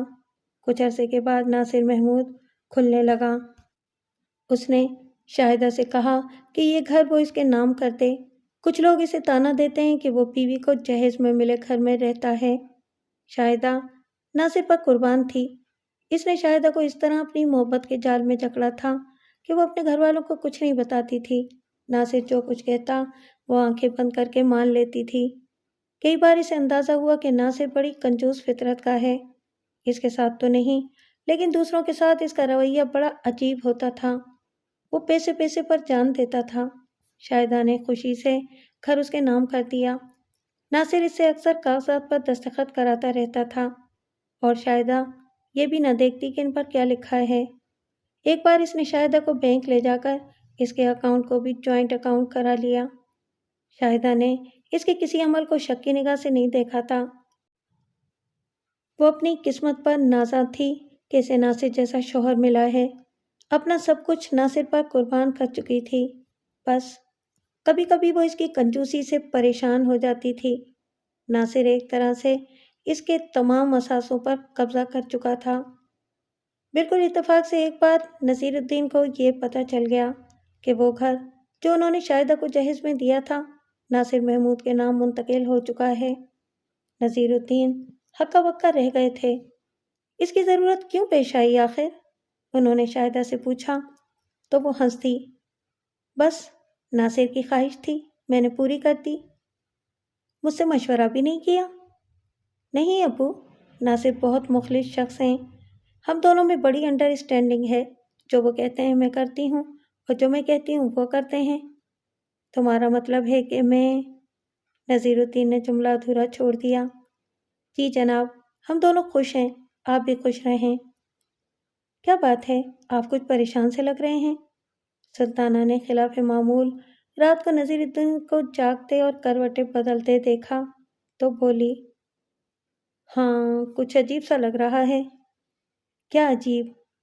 ناصر محمود کو ذرا گہرائیوں میں دیکھنا ہوگا۔ ناصر محمود کا کام جاری تھا، شاہدہ پوری طرح خوش تھی۔ کوئی 1 سال گزر گیا۔ ایک دن شاہدہ کی طبیعت کچھ خراب ہوئی تو وہ ڈاکٹر کے پاس گئی۔ ڈاکٹر ہنا نے انکشاف کیا کہ وہ ماں بننے والی ہے۔ شاہدہ خوشی سے دیوانی ہو گئی، وہ بے اختیار رو پڑی۔ پھر رات کو اس نے خوشی اور شرم سے گلنار ہو کر ناصر کو یہ خوشخبری سنائی تو ناصر گمسا ہو گیا۔ اس نے کسی طرح کا اظہار نہیں کیا۔ شاہدہ نے حیران ہو کر کہا، آپ کو خوشی نہیں ہوئی ناصر؟ ہاں ہوئی ہے، ناصر نے آہستہ سے کہا۔ ارے کیا بات ہے؟ شاہدہ بولی۔ تم خوش ہو شاہدہ؟ ہاں بہت۔ تو ٹھیک ہے۔ نہیں پلیز مجھے بتاؤ کیا بات ہے؟ میں ابھی بچہ نہیں چاہتا تھا۔ کیوں؟ اس کی 2 وجوہات ہیں۔ مجھے بتائیے ناصر، میں پریشان ہو گئی ہوں۔ پہلی یہ کہ میں ابھی اپنے اور تمہارے درمیان کسی تیسرے وجود کی مداخلت نہیں چاہتا۔ دوسرے میں خوفزدہ ہوں شاہدہ، میں چاہتا ہوں کہ تم پوری طرح ٹھیک ہو جاؤ، تب ہمارے ہاں بچہ پیدا ہو۔ کہیں تمہاری بیماری بچے میں منتقل نہ ہو جائے۔ ابھی تم ہو، بعد میں مجھے ایک معذور بچے کا عذاب بھی بھگتنا پڑے گا۔ پہلی بار، بالکل پہلی بار، شاہدہ کے دل پر بجلی گری۔ عذاب؟ عذاب؟ تو ناصر مجھے عذاب سمجھ کر بھگت رہا ہے؟ دل میں بال پڑ گیا۔ محبت ایسی ہی نامراد شے ہے۔ ناصر کا سارا وجود اجنبی ہو گیا۔ غور کرنے پر اس کے ہر عمل میں کھوٹ نظر آنے لگی۔ میں چاہتا ہوں کہ تم لیڈی ڈاکٹر سے مشورہ کرو۔ کیا؟ یہی کہ تم ابھی ماں نہیں بننا چاہتی۔ یکایک شاہدہ کے اندر ماں جاگ اٹھی۔ تمہیں شرم نہیں آتی یہ الفاظ کہتے ہوئے؟ لوگ اولاد کی آرزو کرتے ہیں اور تم اتنا بڑا گناہ کرنا چاہتے ہو؟ مجھے ایک معذور بچہ نہیں چاہیے، اور تم نے میرے لیے کیا الفاظ استعمال کیے ہیں اندازہ ہے؟ اس دن کے بعد سے ناصر کا رویہ بدل گیا۔ وہ شاہدہ سے کھچا کھچا رہنے لگا، بات بات پر بدتمیزی کرتا۔ ایک بار شاہدہ اس کے سامنے گر پڑی، وہ اسے اسی طرح چھوڑ کر کمرے سے چلا گیا۔ شاہدہ اس دن خوب روئی تھی، پھر تقریباً روزانہ ان کے درمیان جھگڑا ہونے لگا۔ ایک دن شاہدہ نے کہا، ٹھیک ہے، میرے ماں باپ کے پاس اتنا کچھ ہے کہ میں آسانی سے زندگی گزار سکتی ہوں۔ چلی جاؤ، انہوں نے ہمیں دیا ہی کیا ہے، ایک اپاہج بیوی کے سوا۔ اب شاہدہ کی برداشت جواب دے گئی۔ اس نے کار کی چابی اٹھائی اور اپنے گھر چلی گئی۔ لیکن ناصر اس کے جانے سے افسردہ نہیں ہوا۔ شاہدہ کے جانے کے بعد اس کے ہونٹوں پر ایک آسودہ مسکراہٹ پھیل گئی۔ کچھ دیر وہ آرام سے لیٹا رہا، پھر موبائل اٹھا کر کسی کے نمبر ڈائل کیے اور باتیں کرتا رہا۔ تھوڑی دیر بعد وہ اٹھا اور لباس تبدیل کر کے تیار ہوا، پھر سلامی میں ملی گاڑی میں بیٹھ کر سسرال چل پڑا۔ سلطانہ اسے کوٹھی کے لان میں نظر آئی، کسی ملازم سے بات کر رہی تھی۔ اسے دیکھ کر سلطانہ کی بھویں چڑھ گئیں۔ وہ اداکاری کرتے ہوئے بولا، آنٹی شاہدہ ٹھیک ہے؟ میں نے اس کی گاڑی دیکھ لی ہے، خدا کا شکر ہے کہ وہ یہیں آئی ہے۔ ان دنوں بہت چڑچڑی ہو گئی ہے، بلا وجہ مجھ سے لڑ کر چلی آئی ہے۔ اندر آؤ، سلطانہ سرد لہجے میں بولی، جو کچھ تم نے اس سے کہا ہے کیا وہ ٹھیک ہے؟ ہم میاں بیوی ہیں آنٹی، اصولی طور پر ہمارے معاملات میں دوسروں کو بولنا نہیں چاہیے اور نہ شاہدہ کو بتانا چاہیے۔ وہ مجھے جو دل چاہتا ہے کہہ لیتی ہے، لیکن خیر کہاں ہے وہ؟ شاہدہ سامنے آئی تو ناصر نے اس کے سامنے خوب اداکاری کی، معافیا مانگ کر اسے منا لیا۔ پھر رات کا کھانا کھا کر دونوں گھر آئے، لیکن بعد میں بھی ناصر اپنے موقف پر قائم رہا۔ اس کا کہنا تھا کہ بچہ ایب نارمل ہو سکتا ہے، وہ یہ رسک نہیں لے سکتا۔ کوئی 2 ماہ کے بعد پھر اسی موضوع پر ان کے درمیان سخت لڑائی ہوئی۔ ناصر کا کہنا تھا کہ وقت زیادہ ہوتا جا رہا ہے، بچے کے سلسلے میں شاہدہ کو جو کرنا ہے جلدی کر لے۔ تم بہت گھٹیا انسان ہو، کاش میں تم سے شادی نہ کرتی، میں جا رہی ہوں، دوبارہ نہیں آؤں گی۔ خدا کرے کہ تم اپنی زبان پر قائم رہو تاکہ میرے سر سے بوجھ اترے۔ شاہدہ زاروں قطار روتی اپنے گھر پہنچی تھی۔ سلطانہ اسے دیکھ کر گھبرا گئی۔ بڑی غلطی ہو گئی امی، مجھے اس سے یہ امید نہیں تھی، لیکن اب میں وہاں نہیں جاؤں گی۔ کیسی باتیں کر رہی ہو شاہدہ، میاں بیوی میں جھگڑے تو ہو ہی جاتے ہیں، سلطانہ نے اسے سمجھایا۔ وہ جو کہتے ہیں وہ ناقابل برداشت ہے۔ شاہدہ نے ماں کو پوری تفصیل بتائی تو سلطانہ رونے لگی۔ یہ کیسے ممکن ہے؟ پہلا بچہ ہے، یہ تو خوشی کی بات ہے، میں نذیر الدین سے بات کرتی ہوں۔ سلطانہ نے نذیر الدین سے کہا کہ شاہدہ کا الٹرا ساؤنڈ کروا لیا جائے، اور اگر بچہ معذور ہوا تو اس کی جان لے لی جائے۔ نذیر الدین نے شدید غصے کے عالم میں کہا، پھر بولا، اس نے خود بھی تو کوئی کسر نہیں چھوڑی، کروڑوں روپے کا گھر اس کے نام کر دیا، 90 لاکھ کا بینک بیلنس اسے سونپ دیا، یہ سب کچھ اس نے ہم سے پوچھ کر نہیں کیا۔ غصہ مت کرو، اب یہ بتاؤ کہ کیا کریں؟ سلطانہ بیگم نے کہا، مجھے تو یہ آدمی بڑا ہی چالاک اور مکار معلوم ہوتا ہے۔ شاہدہ سے بات کرو کہ وہ اس گفٹ ڈیڈ کو منسوخ کرا دے، بینک میں درخواست دے کر جوائنٹ اکاؤنٹ بند کرا دے۔ یہ تو رشتہ ختم کرنے والی بات ہوگی، شاہدہ ایسا نہیں کرے گی، اور اگر اس نے ایسا کیا تو دونوں کے درمیان علیحدگی ہو جائے گی۔ دوسری صبح تینوں ناشتہ کر رہے تھے کہ ناصر آ گیا۔ اس کے بال بکھرے ہوئے تھے، شیو پڑا ہوا تھا، کپڑے بھی بری طرح ملگجے ہو رہے تھے۔ وہ کسی مجرم کی طرح ان کے سامنے گردن جھکا کر کھڑا ہو گیا۔ آؤ ناشتہ کر لو ناصر، آؤ بیٹھ جاؤ، سلطانہ نے کہا۔ آنٹی میں سخت شرمندہ ہوں، کل میں نے واقعی شاہدہ کے ساتھ زیادتی کی ہے، بس پتہ نہیں مجھے یکدم کیا ہو جاتا ہے۔ تمہیں معلوم ہے ان دنوں اس کی کیا کیفیت ہے؟ اسے خاص توجہ کی ضرورت ہے، تم پڑھے لکھے آدمی ہو، سمجھدار ہو۔ میں سخت شرمندہ ہوں آنٹی، مجھے اپنی غلطی کا اعتراف ہے، لیکن شاہدہ بھی بار بار گھر چھوڑ کر چلی آتی ہیں، کیا یہ ٹھیک ہے؟ میں ساری رات پریشان رہا ہوں۔ اس کے ان الفاظ پر شاہدہ نے گردن اٹھا کر اسے دیکھا۔ ناصر کی حالت واقعی خراب نظر آ رہی تھی، اس کی آنکھوں میں آنسو آ گئے، وہ بے چین ہو گئی۔ ناصر نے مزید کہا، مجھے معاف کر دو شاہدہ، آپ ناشتہ کریں، شاہدہ نے کہا۔ ناشتے کے بعد شاہدہ ناصر کے ساتھ واپس جانے کے لیے تیار ہو گئی۔ سلطانہ بیگم سے ناصر نے وعدہ کیا تھا کہ اب ان کے درمیان کبھی جھگڑا نہیں ہوگا۔ ناصر نے اس وعدے کا خیال رکھا، واقعی کافی دن تک ان کے درمیان کوئی جھگڑا نہیں ہوا۔ سلطانہ سے فون پر بات ہوتی رہتی تھی۔ شاہدہ نے کہا، خدا کا شکر ہے بات ناصر کی سمجھ میں آ گئی ہے، اس نے مجھے الٹرا ساؤنڈ کے لیے بھی منع کر دیا ہے، کہتا ہے کہ ٹھیک ہے، تقدیر پر بھروسہ کرنا چاہیے، جو قسمت میں لکھا ہے سامنے آ جائے گا۔ اس دن نذیر الدین اخبار پڑھ رہا تھا۔ سلطانہ کچھ فاصلے پر صوفے پر بیٹھی موبائل فون کا جائزہ لے رہی تھی کہ ناصر کی کال موصول ہوئی۔ نمبر دیکھ کر اس نے جلدی سے فون اٹینڈ کیا۔ آنٹی، میں ناصر بول رہا ہوں، شاہدہ وہاں پہنچ گئی؟ ناصر نے کہا۔ شاہدہ؟ نہیں، یہاں تو نہیں آئی۔ خیریت؟ پھر کچھ ہو گیا ہے کیا؟ آنٹی وہ مجھ سے بہت لڑی ہے، بے حد بدتمیزی کی ہے اس نے میرے ساتھ، میں قسم کھاتا ہوں میری کوئی غلطی نہیں تھی، وہ بلا وجہ غصے میں آ گئی، اس نے کچھ عجیب حرکتیں کی ہیں۔ عجیب حرکتیں؟ سلطانہ نے چونک کر کہا۔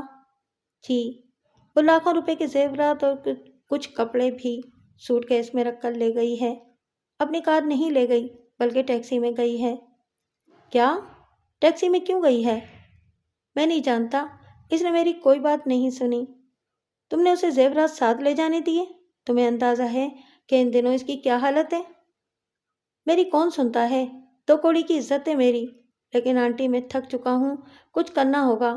ناصر کی آواز آئی اور فون بند ہو گیا۔ ہیلو، ہیلو، سلطانہ نے کئی بار کہا، پھر اپنا فون بھی بند کر دیا۔ نذیر الدین اس کی باتیں سن رہا تھا اور سمجھ بھی رہا تھا۔ سلطانہ نے ساری بات اسے بتا دی۔ واقعی کچھ کرنا ہوگا، بات حد سے بڑھ گئی ہے، میں اس جھگڑے کو ہمیشہ کے لیے ختم کر دوں گا۔ خدا کے واسطے جو کچھ کریں سوچ سمجھ کر کریں، وہ ماں بننے والی ہے۔ 10 بج گئے، دونوں شاہدہ کا انتظار کر رہے تھے۔ سلطانہ نے شوہر سے کہا، وہ زیور اور کپڑے لے گئی ہے، ٹیکسی سے گئی ہے، کہیں دیوانی لڑکی شہر سے باہر تو نہیں نکل گئی؟ ہیں؟ شہر سے باہر؟ شہر سے باہر وہ کہاں جا سکتی ہے؟ اپنی کسی دوست کے ہاں نہ چلی گئی ہو؟ سلطانہ نے گھبرا کر ناصر کو فون کیا تو وہ بھی گھبرا گیا۔ وہ میرے روکنے کے باوجود میرے سامنے ٹیکسی میں بیٹھی تھی۔ جب وہ گھر سے نکلی تو میں اس کے پیچھے تھا۔ اتفاق سے ایک ٹیکسی آ گئی اور وہ اس میں بیٹھ کر چلی گئی۔ میرا خیال تھا کہ وہ آپ کے پاس پہنچ گئی ہوگی۔ دوپہر کو 2 بجے تک سلطانہ نے شاہدہ کی سہیلیوں کو فون کر کے اس کے بارے میں معلوم کیا۔ نذیر الدین نے شہر بھر کے اسپتالوں اور ریسکیو سے معلومات حاصل کی، لیکن کہیں سے کوئی پتہ نشان نہیں ملا۔ آخر شام 4 بجے انہوں نے پولیس میں شاہدہ کی گمشدگی کی رپورٹ درج کرا دی۔ ناصر ان کے پیچھے پیچھے اپنی گاڑی دوڑاتا رہا تھا، لیکن نذیر الدین نے اسے کوئی بات نہیں کی۔ سلطانہ کی حالت الگ خراب تھی۔ رات ہو گئی۔ ناصر کو یہاں کوئی توجہ نہیں ملی تھی، چنانچہ وہ اپنے گھر چلا گیا۔ لیکن رات کو 2 بجے اس نے سلطانہ کے سیل پر کال کی۔ آنٹی، ابھی میرے پاس شاہدہ کا فون آیا ہے۔ کہاں ہے وہ؟ ٹھیک تو ہے؟ کوئی حادثہ تو نہیں ہوا اس کے ساتھ؟ سلطانہ نے بے چینی سے پوچھا۔ اس نے بتایا کہ وہ ٹھیک ہے، لیکن اب وہ کبھی ہمارے پاس نہیں آئے گی۔ اسے تلاش کرنے کی کوشش نہ کی جائے۔ میں نے اس کی بہت خوشامد کی، لیکن اس نے فون بند کر دیا۔ جھوٹا ہے یہ شخص، بکواس کر رہا ہے۔ میرا دل نہیں مانتا، اس کمینے کو فون کرنے کے بجائے وہ ہمیں فون کرتی۔ ہم سے تو وہ ناراض نہیں تھی، وہ جانتی ہے کہ ہمارا کیا حال ہوگا۔ سلطانہ، میرا دل کچھ اور کہہ رہا ہے، نذیر الدین نے کہا۔ کیا؟ سلطانہ لرزتی ہوئی آواز میں بولی۔ اس مردود نے کوئی گڑبڑ کی ہے، میں اس کے خلاف پرچہ کراتا ہوں۔ اور دوسرے دن نذیر الدین نے باقاعدہ رپورٹ درج کرا دی کہ شاہدہ کو اس کے شوہر ناصر محمود نے غائب کیا ہے۔ عین ممکن ہے کہ اس نے اسے قتل کر دیا ہو۔ پولیس نے فوراً ناصر محمود کو گرفتار کر لیا۔ کئی دن تک وہ ناصر محمود سے تفتیش کرتی رہی۔ نذیر الدین نے ساری تفصیل پولیس کو بتائی تھی، مکان کے بارے میں، جوائنٹ اکاؤنٹ کے بارے میں، لیکن ناصر محمود ہر معاملے سے صاف نکل گیا۔ اس نے شاہدہ کے اکاؤنٹ سے ایک پیسہ بھی نہیں نکالا تھا۔ گھر کے بارے میں بھی اس نے بتایا تھا کہ اس کی بیوی اس سے بہت محبت کرتی تھی اور اس نے جذباتی ہو کر زبردستی اس گھر کو اس کے نام کر دیا تھا۔ نذیر احمد نے ہر ممکن کوشش کر ڈالی۔ پولیس نے ناصر محمود کے گھر کی تلاشی بھی لی، لیکن کچھ پتہ نہیں چل سکا۔ کچھ شبہات ضرور تھے کہ آخر تیسری بار شاہدہ ناصر سے لڑ کر میکے کیوں نہیں آئی اور کہیں اور کیوں چلی گئی۔ پولیس نے یہ شبہ بھی ظاہر کیا تھا کہ ممکن ہے ٹیکسی ڈرائیور کو کسی طرح شاہدہ کے پاس زیورات کا علم ہو گیا ہو اور اس نے زیورات چھین کر شاہدہ کو ٹھکانے لگا دیا ہو۔ وہ تنہا تھی اور اس کے پاس سامان کا بیگ تھا اور اس کے پاس ایسی کوئی چیز نہیں مل سکی تھی جس سے ناصر محمود کے خلاف کوئی کارروائی کی جا سکتی۔ دوسری طرف ناصر محمود کے والدین نے ایک قابل وکیل کی مدد حاصل کر لی، جس نے عدالت میں پولیس کے خلاف اس کے موکل کو حبس بیجا میں رکھنے اور اسے ہراساں کرنے کی درخواست دائر کر دی، اور پولیس کو اس کیس کو چلانے کا کوئی ثبوت نہ مل سکا، جس کے نتیجے میں ناصر کو فوری ضمانت مل گئی۔ نذیر الدین کے پاس اب کوئی چارہ کار نہیں رہا۔ ہر کوشش کر کے دیکھ لی، اخبارات میں اشتہارات بھی شائع کرائے، لیکن کچھ نتیجہ نہ نکلا۔ اب تو کئی ماہ گزر چکے تھے۔ وہ روز میرے خواب میں آتی ہے۔ اس کی آنکھوں میں عجیب سی کیفیت ہوتی ہے۔ انسپکٹر صاحب، کوئی قصور نہیں تھا میری بیٹی کا۔ ٹھیک تھا کہ وہ بیمار ہو گئی تھی، اس میں اس کا کیا قصور تھا؟ سلطانہ سسکنے لگی۔ صفورہ کی آنکھوں میں بھی آنسو تھے۔ میں دعوے سے کہتی ہوں کہ اس شاطر شخص نے بیچاری شاہدہ کو قتل کر کے اس کی لاش غائب کر دی ہے، اور اس کا یہ منصوبہ نیا نہیں تھا۔ اس نے سب کچھ جان کر ہی یونیورسٹی میں شاہدہ پر ڈورے ڈالے تھے اور بالآخر کامیاب ہو گیا تھا۔ بس اس کے بعد اس نے نذیر الدین کی دولت پر ہاتھ صاف کرنا شروع کر دیا۔ کروڑوں کی مالیت کا مکان، لاکھوں کے زیورات، کیا نہیں حاصل ہوا اسے؟ صفورہ جوش میں بول رہی تھی اور شامیر مسکراتی نظروں سے اسے دیکھ رہا تھا۔ پھر اب کیا ارادہ ہے حضور کا؟ شامیر نے بدستور مسکراتے ہوئے پوچھا۔ ناصر محمود کو نکاح میں رکھ کر تفتیش کریں گے، میرے ذہن میں بہت سی باتیں ہیں۔ ارشاد، شامیر بولا۔ جیسا کہ میں نے کہا، ناصر محمود نے بڑی لمبی پلاننگ کی، شاہدہ کے بارے میں یہ معلوم کر کے کہ وہ ایک دولت مند شخص کی اکلوتی بیٹی ہے، اس نے اس کی طرف قدم بڑھائے۔ اسے شاہدہ کی بیماری نے بڑی مدد دی۔ دوسرے لوگ جو شاہدہ کو ایک عجیب مریضہ سمجھ کر اس سے دور بھاگتے تھے، ان کی نسبت ناصر نے اس سے گریز نہ کیا۔ یہ رویہ شاہدہ کو متاثر کرنے کے لیے کافی تھا اور ناصر شاہدہ کی محبت حاصل کرنے میں کامیاب ہو گیا۔ اس نے یہ کام بے حد چالاکی سے کیا، لیکن سر، ہماری کامیابی قدرت کے اصول میں پوشیدہ ہے، اور قدرت کا اصول یہ ہے کہ ہر چالاک سے چالاک مجرم سے کوئی ایسی غلطی ضرور ہوتی ہے جو اس کے جرم کا پردہ چاک کر دے۔ اس نے اپنے طویل منصوبے کے تحت شاہدہ سے اتنی محبت کا اظہار کیا کہ معصوم لڑکی اس پر بھروسہ کرنے لگی اور اس نے اپنا سب کچھ اس کے حوالے کر دیا۔ تب ناصر محمود نے چولہ بدلا اور ایسے حالات پیدا کیے کہ شاہدہ کو 2 بار اپنا گھر چھوڑ کر میکے آنا پڑا۔ اس نے بتایا کہ وہ لڑکا ٹیکسی میں گئی ہے۔ اس نے خیال ظاہر کیا کہ ممکن ہے ٹیکسی ڈرائیور نے اسے اغوا کیا ہو۔ اس نے زیورات لے جانے کا حوالہ بھی دیا تاکہ اس اغوا کا جواز بن سکے۔ اسی طرح اگر وہ یہ کہتا کہ وہ اپنی کار میں گئی ہے تو پھر وہ اس کی کار کو کہاں چھپاتا؟ اور اب وہ ایک کامیاب قاتل ہے۔ شامیر پیار بھری نظروں سے صفورہ کو دیکھ رہا تھا۔ صفورہ کا چہرہ جوش سے ٹمٹما رہا تھا اور وہ بے حد خوبصورت لگ رہی تھی۔ صفورہ کی نگاہ اس پر پڑی تو وہ جھینپ گئی۔ شامیر نے کہا، آپ ان لوگوں سے بہت متاثر ہوئی ہیں مس صفورہ؟ وہ تو انسان ہی نا۔ سلطانہ بیگم کی آواز میں جو ممتا سسک رہی تھی، اس نے مجھے رلا دیا۔ شامیر، ہم اس کیس پر کام کریں گے نا؟ ہاں، اب ضرور کریں گے، شامیر نے محبت سے کہا۔ تو پھر گھمائیے جادو کی چھڑی اور پکڑ لیجیے مجرم کو، صفورہ نے شامیر کے انداز کو نظر انداز کر کے کہا۔ کیا مطلب؟ شامیر نے بدستور مسکرا کر کہا، ہوتا یہی ہے کہ ہم لوگ، یعنی میں اور زمان شاہ، بڑی محنت سے کھیر پکاتے ہیں اور کہیں نہ کہیں پھنس جاتے ہیں۔ آپ ایک داؤ مارتے ہیں اور مجرم سامنے آ جاتا ہے، صفورہ نے کہا۔ ایسی بات نہیں ہے، تم لوگ مجھے کھیر پکا کر دیتے ہو، میں اس میں چمچہ چلا دیتا ہوں اور کھیر تیار ہو جاتی ہے۔ خدا کرے شاید زندہ مل جائے، کتنی خوشی ہوگی مجھے۔ مشکل ہے صفورہ، جو ہونا تھا ہو چکا، تم یہ دیکھو کہ کتنے مہینے گزر چکے ہیں۔ اچھا، تم ایک کام کرو۔ جی، صفورہ مستعدی سے بولی اور شامیر اسے کچھ سمجھانے لگا۔ بینک کے عملے نے سنسنی خیز نظروں سے پولیس کو دیکھا تھا۔ باہر پولیس موبائل آ کر رکی تھی اور اسے باوردی پولیس والے اتر کر اندر آئے تھے، جن میں ایک خوبصورت سی خاتون اور دوسرا خطرناک شکل کا مرد تھا۔ بینک مینیجر بھی کسی قدر پریشان ہو گیا تھا۔ اس نے بڑی خوش اخلاقی سے انہیں بیٹھنے کی پیشکش کی۔ شکریہ مینیجر صاحب، مسز شاہدہ ناصر محمود نے آپ کے بینک میں ایک لاکر لے رکھا تھا، ہمیں اس سلسلے میں معلومات درکار ہیں، زمان شاہ نے کہا، اور مینیجر نے متعلقہ کلرک کو بلا کر لاکر رجسٹر کے ساتھ بلوا لیا۔ کلرک نے تفصیل بتاتے ہوئے کہا کہ اس لاکر کو مسٹر ناصر محمود اور مسز ناصر محمود دونوں افراد کھول سکتے تھے۔ آخری بار یہ کب کھولا گیا؟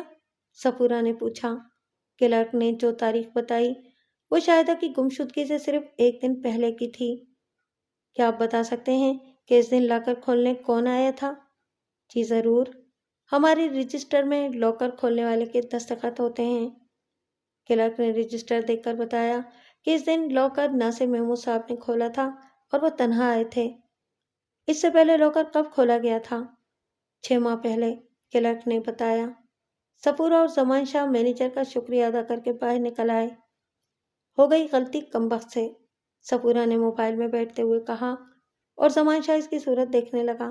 تب صفورہ نے زمان شاہ سے کہا، ناصر نے پولیس کو بیان دیا تھا کہ شاہدہ نے وقوعہ سے 2 دن پہلے زیورات لاکر سے نکالے تھے، جبکہ بینک ریکارڈ سے پتہ چلتا ہے کہ زیورات 1 دن پہلے خود ناصر نے نکالے تھے۔ مجھے توقع تھی کہ کوئی کام کی بات ضرور معلوم ہوگی، شامر نے کہا۔ پھر اس نے صبورہ سے کہا کہ فون پر نصیر الدین سے بات کرے، وہ ان کے گھر آنا چاہتے ہیں۔ نصیر الدین نے خوش دلی سے ان لوگوں کو گھر آنے کی دعوت دی تھی۔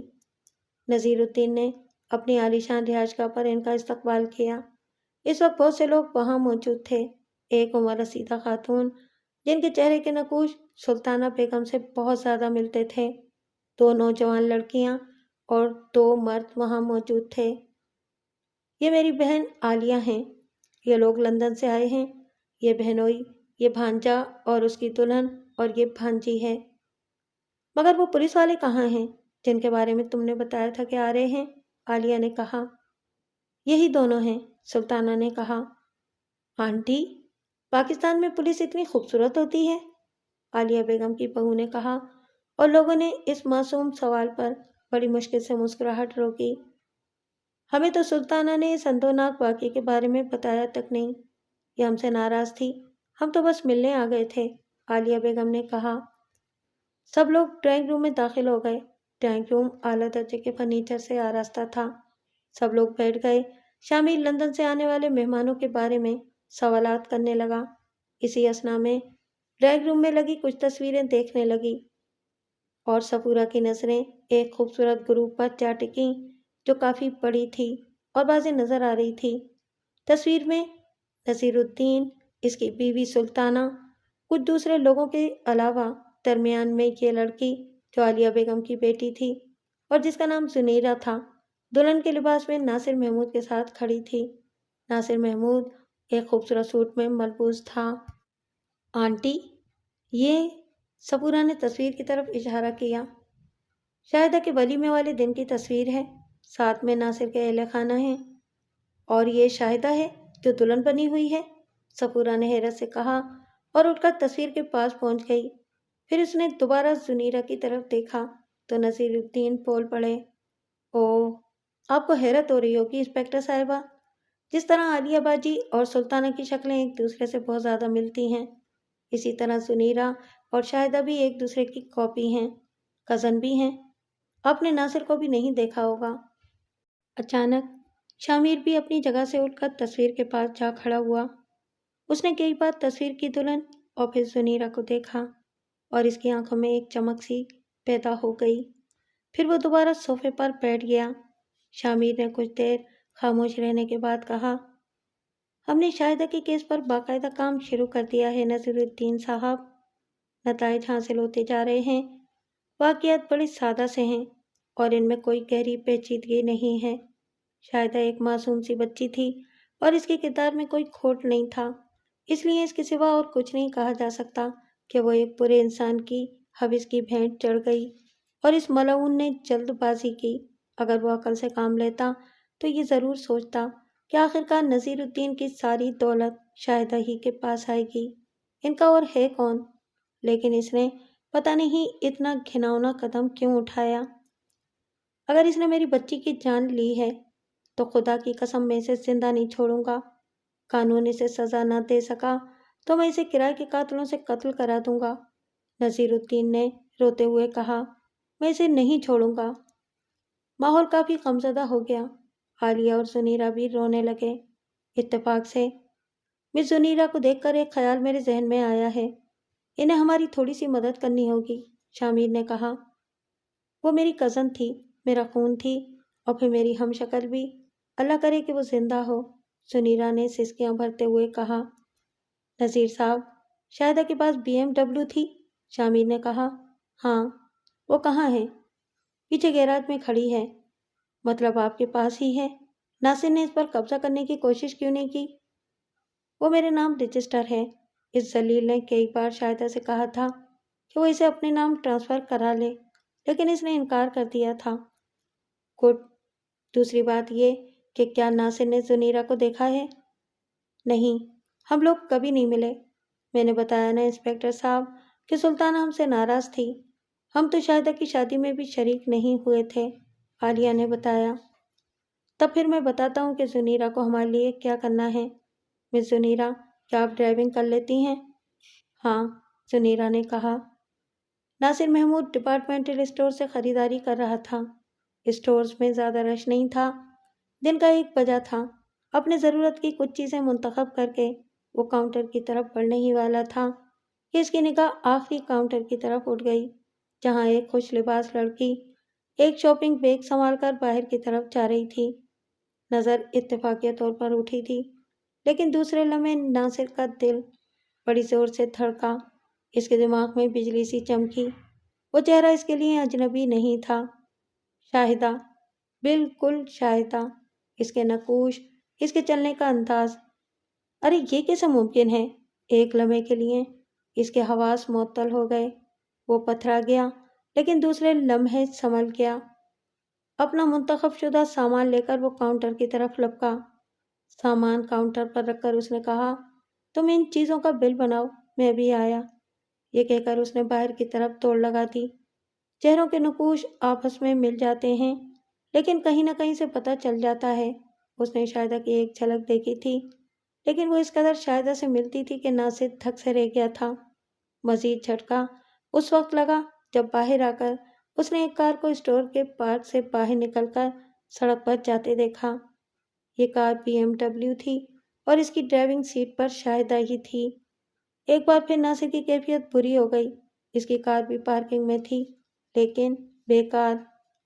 BMW اس دوران دور جا چکی تھی۔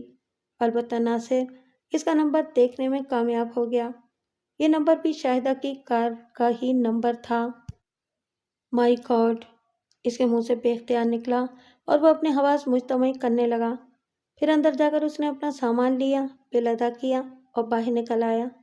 اس کے قدم لڑکھڑا رہے تھے، بدن بے جان ہو رہا تھا۔ کار کا دروازہ کھول کر وہ اندر بیٹھ گیا، لیکن اعصاب بری طرح کشیدہ تھے۔ اسے اندازہ ہو گیا تھا کہ وہ اس حالت میں کار نہیں چلا سکے گا۔ شاہدہ؟ یہ شاہدہ کہاں سے آ گئی؟ وہ اس دنیا میں کہاں ہے؟ قبر کے اندر انسانی جسم کتنے عرصے میں گل سڑ جاتا ہے، اسے معلوم نہیں تھا۔ لیکن شاہدہ، او میرے خدا، یہ ممکن ہی نہیں۔ پھر یہ کیا اصرار ہے؟ گاڑی بھی تو وہی تھی، نمبر بھی وہی تھا۔ سب سے بڑی بات یہ تھی کہ اس نے پوری ہوش مندی سے شاہدہ کو دیکھا تھا۔ کیسے ممکن ہے یہ؟ کیسے ممکن ہے؟ بہت دیر تک وہ اسی طرح بیٹھا رہا، پھر اپنے حواس مجتمع کر کے اس نے گاڑی اسٹارٹ کی۔ ابھی کوئی بات ذہن میں نہیں آئی تھی کہ کیا کرے۔ گاڑی کو احتیاط سے ڈرائیو کر کے وہ ایک ریسٹورانٹ کی طرف چل پڑا۔ ریسٹورانٹ میں بیٹھ کر اس نے کئی گلاس پانی پیا، پھر چائے پی کر بل طلب کر لیا، بل ادا کر کے اٹھا اور کار میں بیٹھ کر چل پڑا۔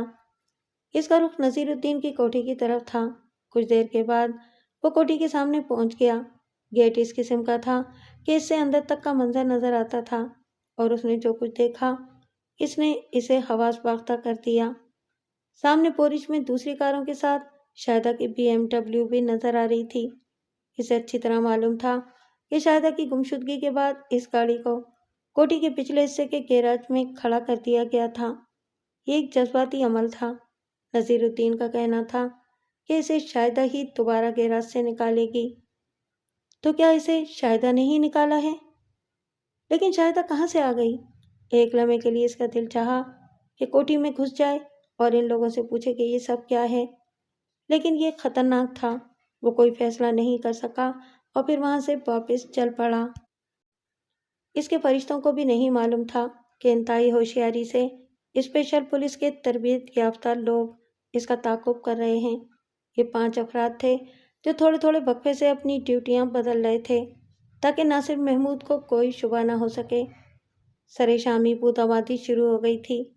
موسم سارا دن ابر آلود رہا تھا اور فضا میں ایک عجیب سی اداسی رچی ہوئی تھی۔ ناصر محمود نے ضرورت کی تمام چیزیں لوہا مارکیٹ سے خریدی تھیں۔ بہت پہلے بھی اس نے یہی چیزیں خریدی تھیں، لیکن پھر انہیں بڑی احتیاط سے شہر سے باہر ایک جگہ پھینک دیا تھا۔ آج پھر اسے ان چیزوں کی ضرورت پیش آ گئی تھی۔ اس وقت رات کے 9:45 بج رہے تھے جب ناصر محمود کی کار یونیورسٹی روڈ کی جانب چل پڑی۔ وہ کار زیادہ تیز نہیں چلا رہا تھا کیونکہ اس کی اعصابی کیفیت درست نہیں تھی۔ یونیورسٹی سے آگے بہت سی کمپنیوں نے فلیٹس بنائے تھے۔ ابتدائی علاقے کے فلیٹس آباد ہو گئے تھے، لیکن سیدھی سڑک سے ہٹ کر سڑک سے کافی فاصلے پر بھی کچھ کمپنیوں نے فلیٹ بنائے تھے۔ وہ ٹھیک سے آباد نہیں ہوئے تھے، جس کی بنیادی وجہ یہ تھی کہ یہاں گیس اور بجلی نہیں پہنچی تھی اور یہ کم قیمت بھی تھے۔ پھر بھی کچھ پروجیکٹس میں تھوڑے سے فلیٹ آباد ہو گئے تھے۔ ایسے غریب لوگ جنہوں نے کسی نہ کسی طرح یہ فلیٹ حاصل کر لیے تھے، ان میں جا بسے تھے۔ یہ وہ لوگ تھے جو ہر طرح کی تکلیفیں برداشت کرنے کے عادی ہوتے ہیں، اور گیس یا بجلی کا نہ ہونا ان کے لیے کوئی معنی نہیں رکھتا۔ ایک جگہ ناصر محمود کی کار نے سڑک چھوڑ دی اور ایک پروجیکٹ کی طرف بڑھنے لگا۔ یہ بھی 2 کمروں والی سستے فلیٹوں کا پروجیکٹ تھا، جہاں کچھ فلیٹ آباد تھے لیکن تمام سہولتوں سے عاری تھے۔ کار ایک جگہ رک گئی۔ یہ فلیٹوں کے اندر کی جگہ تھی۔ ناصر محمود نے نیچے اتر کر چاروں طرف دیکھا۔ ہر طرف گہری خاموشی، سناٹے اور تاریکی کا راج تھا۔ ناصر نے جس جگہ گاڑی کو روکا، اس سے صرف چند فٹ کے فاصلے پر ایک فلیٹ کا دروازہ تھا۔ ناصر اس دروازے کی طرف بڑھ گیا۔ اس نے جیب سے چابی نکال کر گراؤنڈ فلور کے اس فلیٹ کا دروازہ کھولا اور گہری گہری سانسیں لینے لگا۔ پھر وہ واپس پلٹا اور کار کی ڈکی سے وہ اوزار نکالنے لگا جو اس نے لوہا مارکیٹ سے خریدے تھے۔ ان میں کدال اور چھوٹا پھاوڑا وغیرہ تھے۔ یہ چیزیں نکال کر اس نے دروازہ بند کیا اور ایک چارجنگ لائٹ روشن کر کے آگے بڑھ گیا۔ فلیٹ میں 2 چھوٹے کمرے تھے۔ وہ ایک کمرے میں داخل ہو گیا۔ چارجنگ لائٹ نے پورے کمرے کو روشن کیا ہوا تھا۔ اس نے آستینیں چڑھائیں اور کدال سے زمین کھودنے لگا۔ فلیٹ کا فرش پختہ تھا، لیکن جو جگہ وہ کھود رہا تھا وہ پختہ نہیں تھی۔ شاید پہلے بھی اسے ایک مخصوص سائز میں کھودا گیا تھا۔ ناصر بڑی مشقت سے وہ جگہ کھودتا رہا۔ پھر شاید اس کا کام مکمل ہو گیا۔ اس نے وہاں سے ہٹ کر چارجنگ لائٹ اٹھائی اور اس کی روشنی اس گڑھے میں ڈالنے لگا جہاں ایک انسانی جسم انتہائی خستہ حالت میں موجود تھا۔ تو تم یہاں موجود ہو؟ پھر وہ کون تھی؟ ناصر کے منہ سے نکلا، لیکن اسی وقت باہر کچھ آہٹیں سنائی دیں اور ناصر اچھل پڑا۔ لیکن وہ فوراً ہی خاص روشنیوں کی زد میں آ گیا۔ انتہائی تیز روشنیوں سے اس کی آنکھیں بند ہو گئی تھیں۔ ساتھ ہی روشنیوں کے مزید جھماکے ہونے لگے۔ غالباً اس کی تصویریں بنائی جا رہی تھیں۔ اسی وقت کسی نے آہنی ہاتھ سے اس کی گردن پکڑ لی اور پھر اس کے ہاتھوں میں ہتھکڑیاں ڈال دی گئیں۔ ناصر محمود آنکھیں پھاڑے ایک ایک کو دیکھ رہا تھا۔ یوں لگتا تھا جیسے اس کی سوچنے سمجھنے کی صلاحیتیں ختم ہو گئی ہوں۔ اسے لے جا کر گاڑی میں بٹھاؤ، شامیر نے زمان شاہ سے کہا اور پھر ساتھ موجود دوسرے لوگوں سے کہا۔ اسپتال فون کر کے وہاں سے ایمبولینس منگواؤ۔ کئی ماہ کا عرصہ گزرنے کی وجہ سے لاش گل سڑ گئی تھی۔ لاش کا پوسٹ مارٹم کیا گیا۔ شاہدہ کو گلا گھونٹ کر ہلاک کیا گیا تھا۔ ضروری کارروائیوں کے بعد لاش کی تدفین قبرستان میں کر دی گئی۔ دوسری طرف پولیس کی کارروائی میں کوئی سکم نہیں تھا۔ ناصر کی تصاویر اس وقت بنائی گئی تھیں جب وہ گڑھا کھود کر لاش دیکھ رہا تھا۔ ساری تفصیل لاتعداد ثبوتوں کے ساتھ موجود تھی۔ چنانچہ ناصر محمود نے ایک والِ جرم کر لیا۔ اس نے یہ جرم بڑی چالاکی اور انتہائی طویل المیعاد منصوبے کے تحت کیا تھا۔ یہ منصوبہ اس وقت شروع ہوا تھا جب ناصر نے یونیورسٹی میں شاہدہ کو دیکھا تھا اور اسے یہ معلوم ہوا تھا کہ وہ ایک دولت مند باپ کی بیٹی ہے۔ اس نے فوراً شاہدہ پر جال ڈالنے کی کوششیں شروع کر دی تھیں اور آخرکار اس میں کامیاب ہو گیا تھا۔ شاہدہ ایک ٹوٹے ہوئے دل کی لڑکی تھی۔ اس نے ناصر کی جھوٹی محبت سے متاثر ہو کر اپنا تن من دھن سب اس پر نچھاور کر دیا۔ اس نے کروڑوں کی مالیت کا گھر، لاکھوں کا بینک بیلنس ناصر محمود کے حوالے کر دیا تھا، لیکن ناصر محمود اس کے ساتھ پوری زندگی گزارنا نہیں چاہتا تھا۔ اس کی آنکھوں میں ایک دوسری ہی زندگی کے خواب رچے ہوئے تھے۔ وہ دنیا دیکھنا چاہتا تھا اور یہ ساری منصوبہ بندی اس نے اپنی اسی خواہش کی تکمیل کے لیے کی تھی، اور یہ سب کچھ حاصل کرنے کے لیے اس نے اپنی محبت کرنے والی بیوی کو قتل کر دیا تھا جو اس کے بچے کی ماں بننے والی تھی۔ ابتدا میں ناصر محمود نے زبان بند رکھی۔ اس نے پاگل پن کا ڈھونگ رچایا، لیکن وہ زمان شاہ سے بڑا پاگل نہیں تھا۔ زمان شاہ نے اس کی ساری بیماری دور کر دی۔ اس کی نشاندہی پر وہ زیورات بھی بازیاب ہو گئے تھے جن کے بارے میں اس نے بتایا تھا کہ شاہدہ وہ زیورات لے کر فرار ہو گئی تھی۔ ناصر محمود کے لیے اب اس کے گھر والے بھی کچھ نہیں کر سکتے تھے، اور یہ جان لیا گیا تھا کہ اب اسے سزائے موت سے کوئی نہیں بچا سکے گا۔ اس نے جو اعتراف جرم کیا تھا اس کی تفصیل کیوں تھی؟ منصوبے کے مطابق اس نے شاہدہ سے جھگڑنا شروع کر دیا تھا اور ایسے مواقع 2 بار پیدا کیے تھے کہ شاہدہ اپنے والدین کے گھر چلی جائے اور ایک جواز پیدا ہو جائے۔ شاہدہ کو آخری بار جب وہ اس کے گھر سے لے کر آیا تھا تو اس کے بعد سے اس نے اس کے ساتھ بہت محبت آمیز سلوک کیا تھا۔ یہ بھی اس کے منصوبے کا حصہ تھا۔ اس نے سارے انتظامات کر لیے تھے اور پھر ایک رات اس نے شاہدہ کا گلا دبا کر اسے ہلاک کر دیا۔ مرتے ہوئے بھی شاہدہ کی آنکھوں میں خوف کے بجائے حیرت تھی۔ لاش کو ٹھکانے لگانے کے بارے میں اس کا منصوبہ مکمل تھا۔ اس نے اس غریب علاقے میں جالی نام سے گراؤنڈ فلور کا ایک فلیٹ کرائے پر حاصل کیا تھا اور وقفے وقفے سے وہاں جا کر اندرونی کمرے میں ایک گڑھا کھودتا رہا تھا۔ قبر نما گڑھا تیار ہو گیا تو اس نے شاہدہ کو زندگی سے محروم کر دیا اور اس کی لاش کو ایک چادر میں باندھ کر فلیٹ میں لے آیا۔ یہاں نہ لائٹ تھی نہ گیس، ویسے بھی چند ہی فلیٹ آباد تھے، چنانچہ اس نے آسانی سے اپنا کام کر لیا اور پھر دوسرے دن اس نے نذیر الدین کو فون کر کے ڈرامہ کیا۔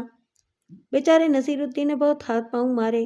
اسے یقین تھا کہ شاہدہ کہیں نہیں گئی، ناصر نے ہی کچھ کیا ہے، لیکن پولیس کو شاہدہ کی لاش ملی تھی، نہ اور کوئی ایسا ثبوت جس سے اس پر گرفت کی جا سکتی۔ وہ صبر کر کے خاموش ہو گئے اور پھر دوسرے دن اس نے نذیر الدین کو فون کرنے کا ڈرامہ کیا۔ بیچارے نذیر الدین نے بہت ہاتھ پاؤں مارے۔ اسے یقین تھا کہ شاہدہ کہیں نہیں گئی، ناصر نے ہی کچھ کیا ہے، لیکن پولیس کو شاہدہ کی لاش ملی تھی اور نہ ہی کوئی اور ایسا ثبوت جس سے اس پر گرفت کی جا سکتی۔ وہ صبر کر کے خاموش ہو گئے، لیکن صبر کہاں تھا؟ سلطانہ بے سکون تھی۔ شاہدہ اس کے خوابوں میں آ کر سوالیہ شکل بنا کر کھڑی ہو جاتی تھی۔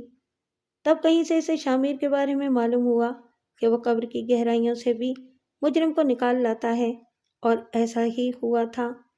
لیکن زنیرہ کا شاہدہ کا ہم شکل ہونا اس کیس کی سب سے بڑی کامیابی تھی، جس نے اس چالاک مجرم کو آخر کار سزائے موت کا راستہ دکھایا تھا۔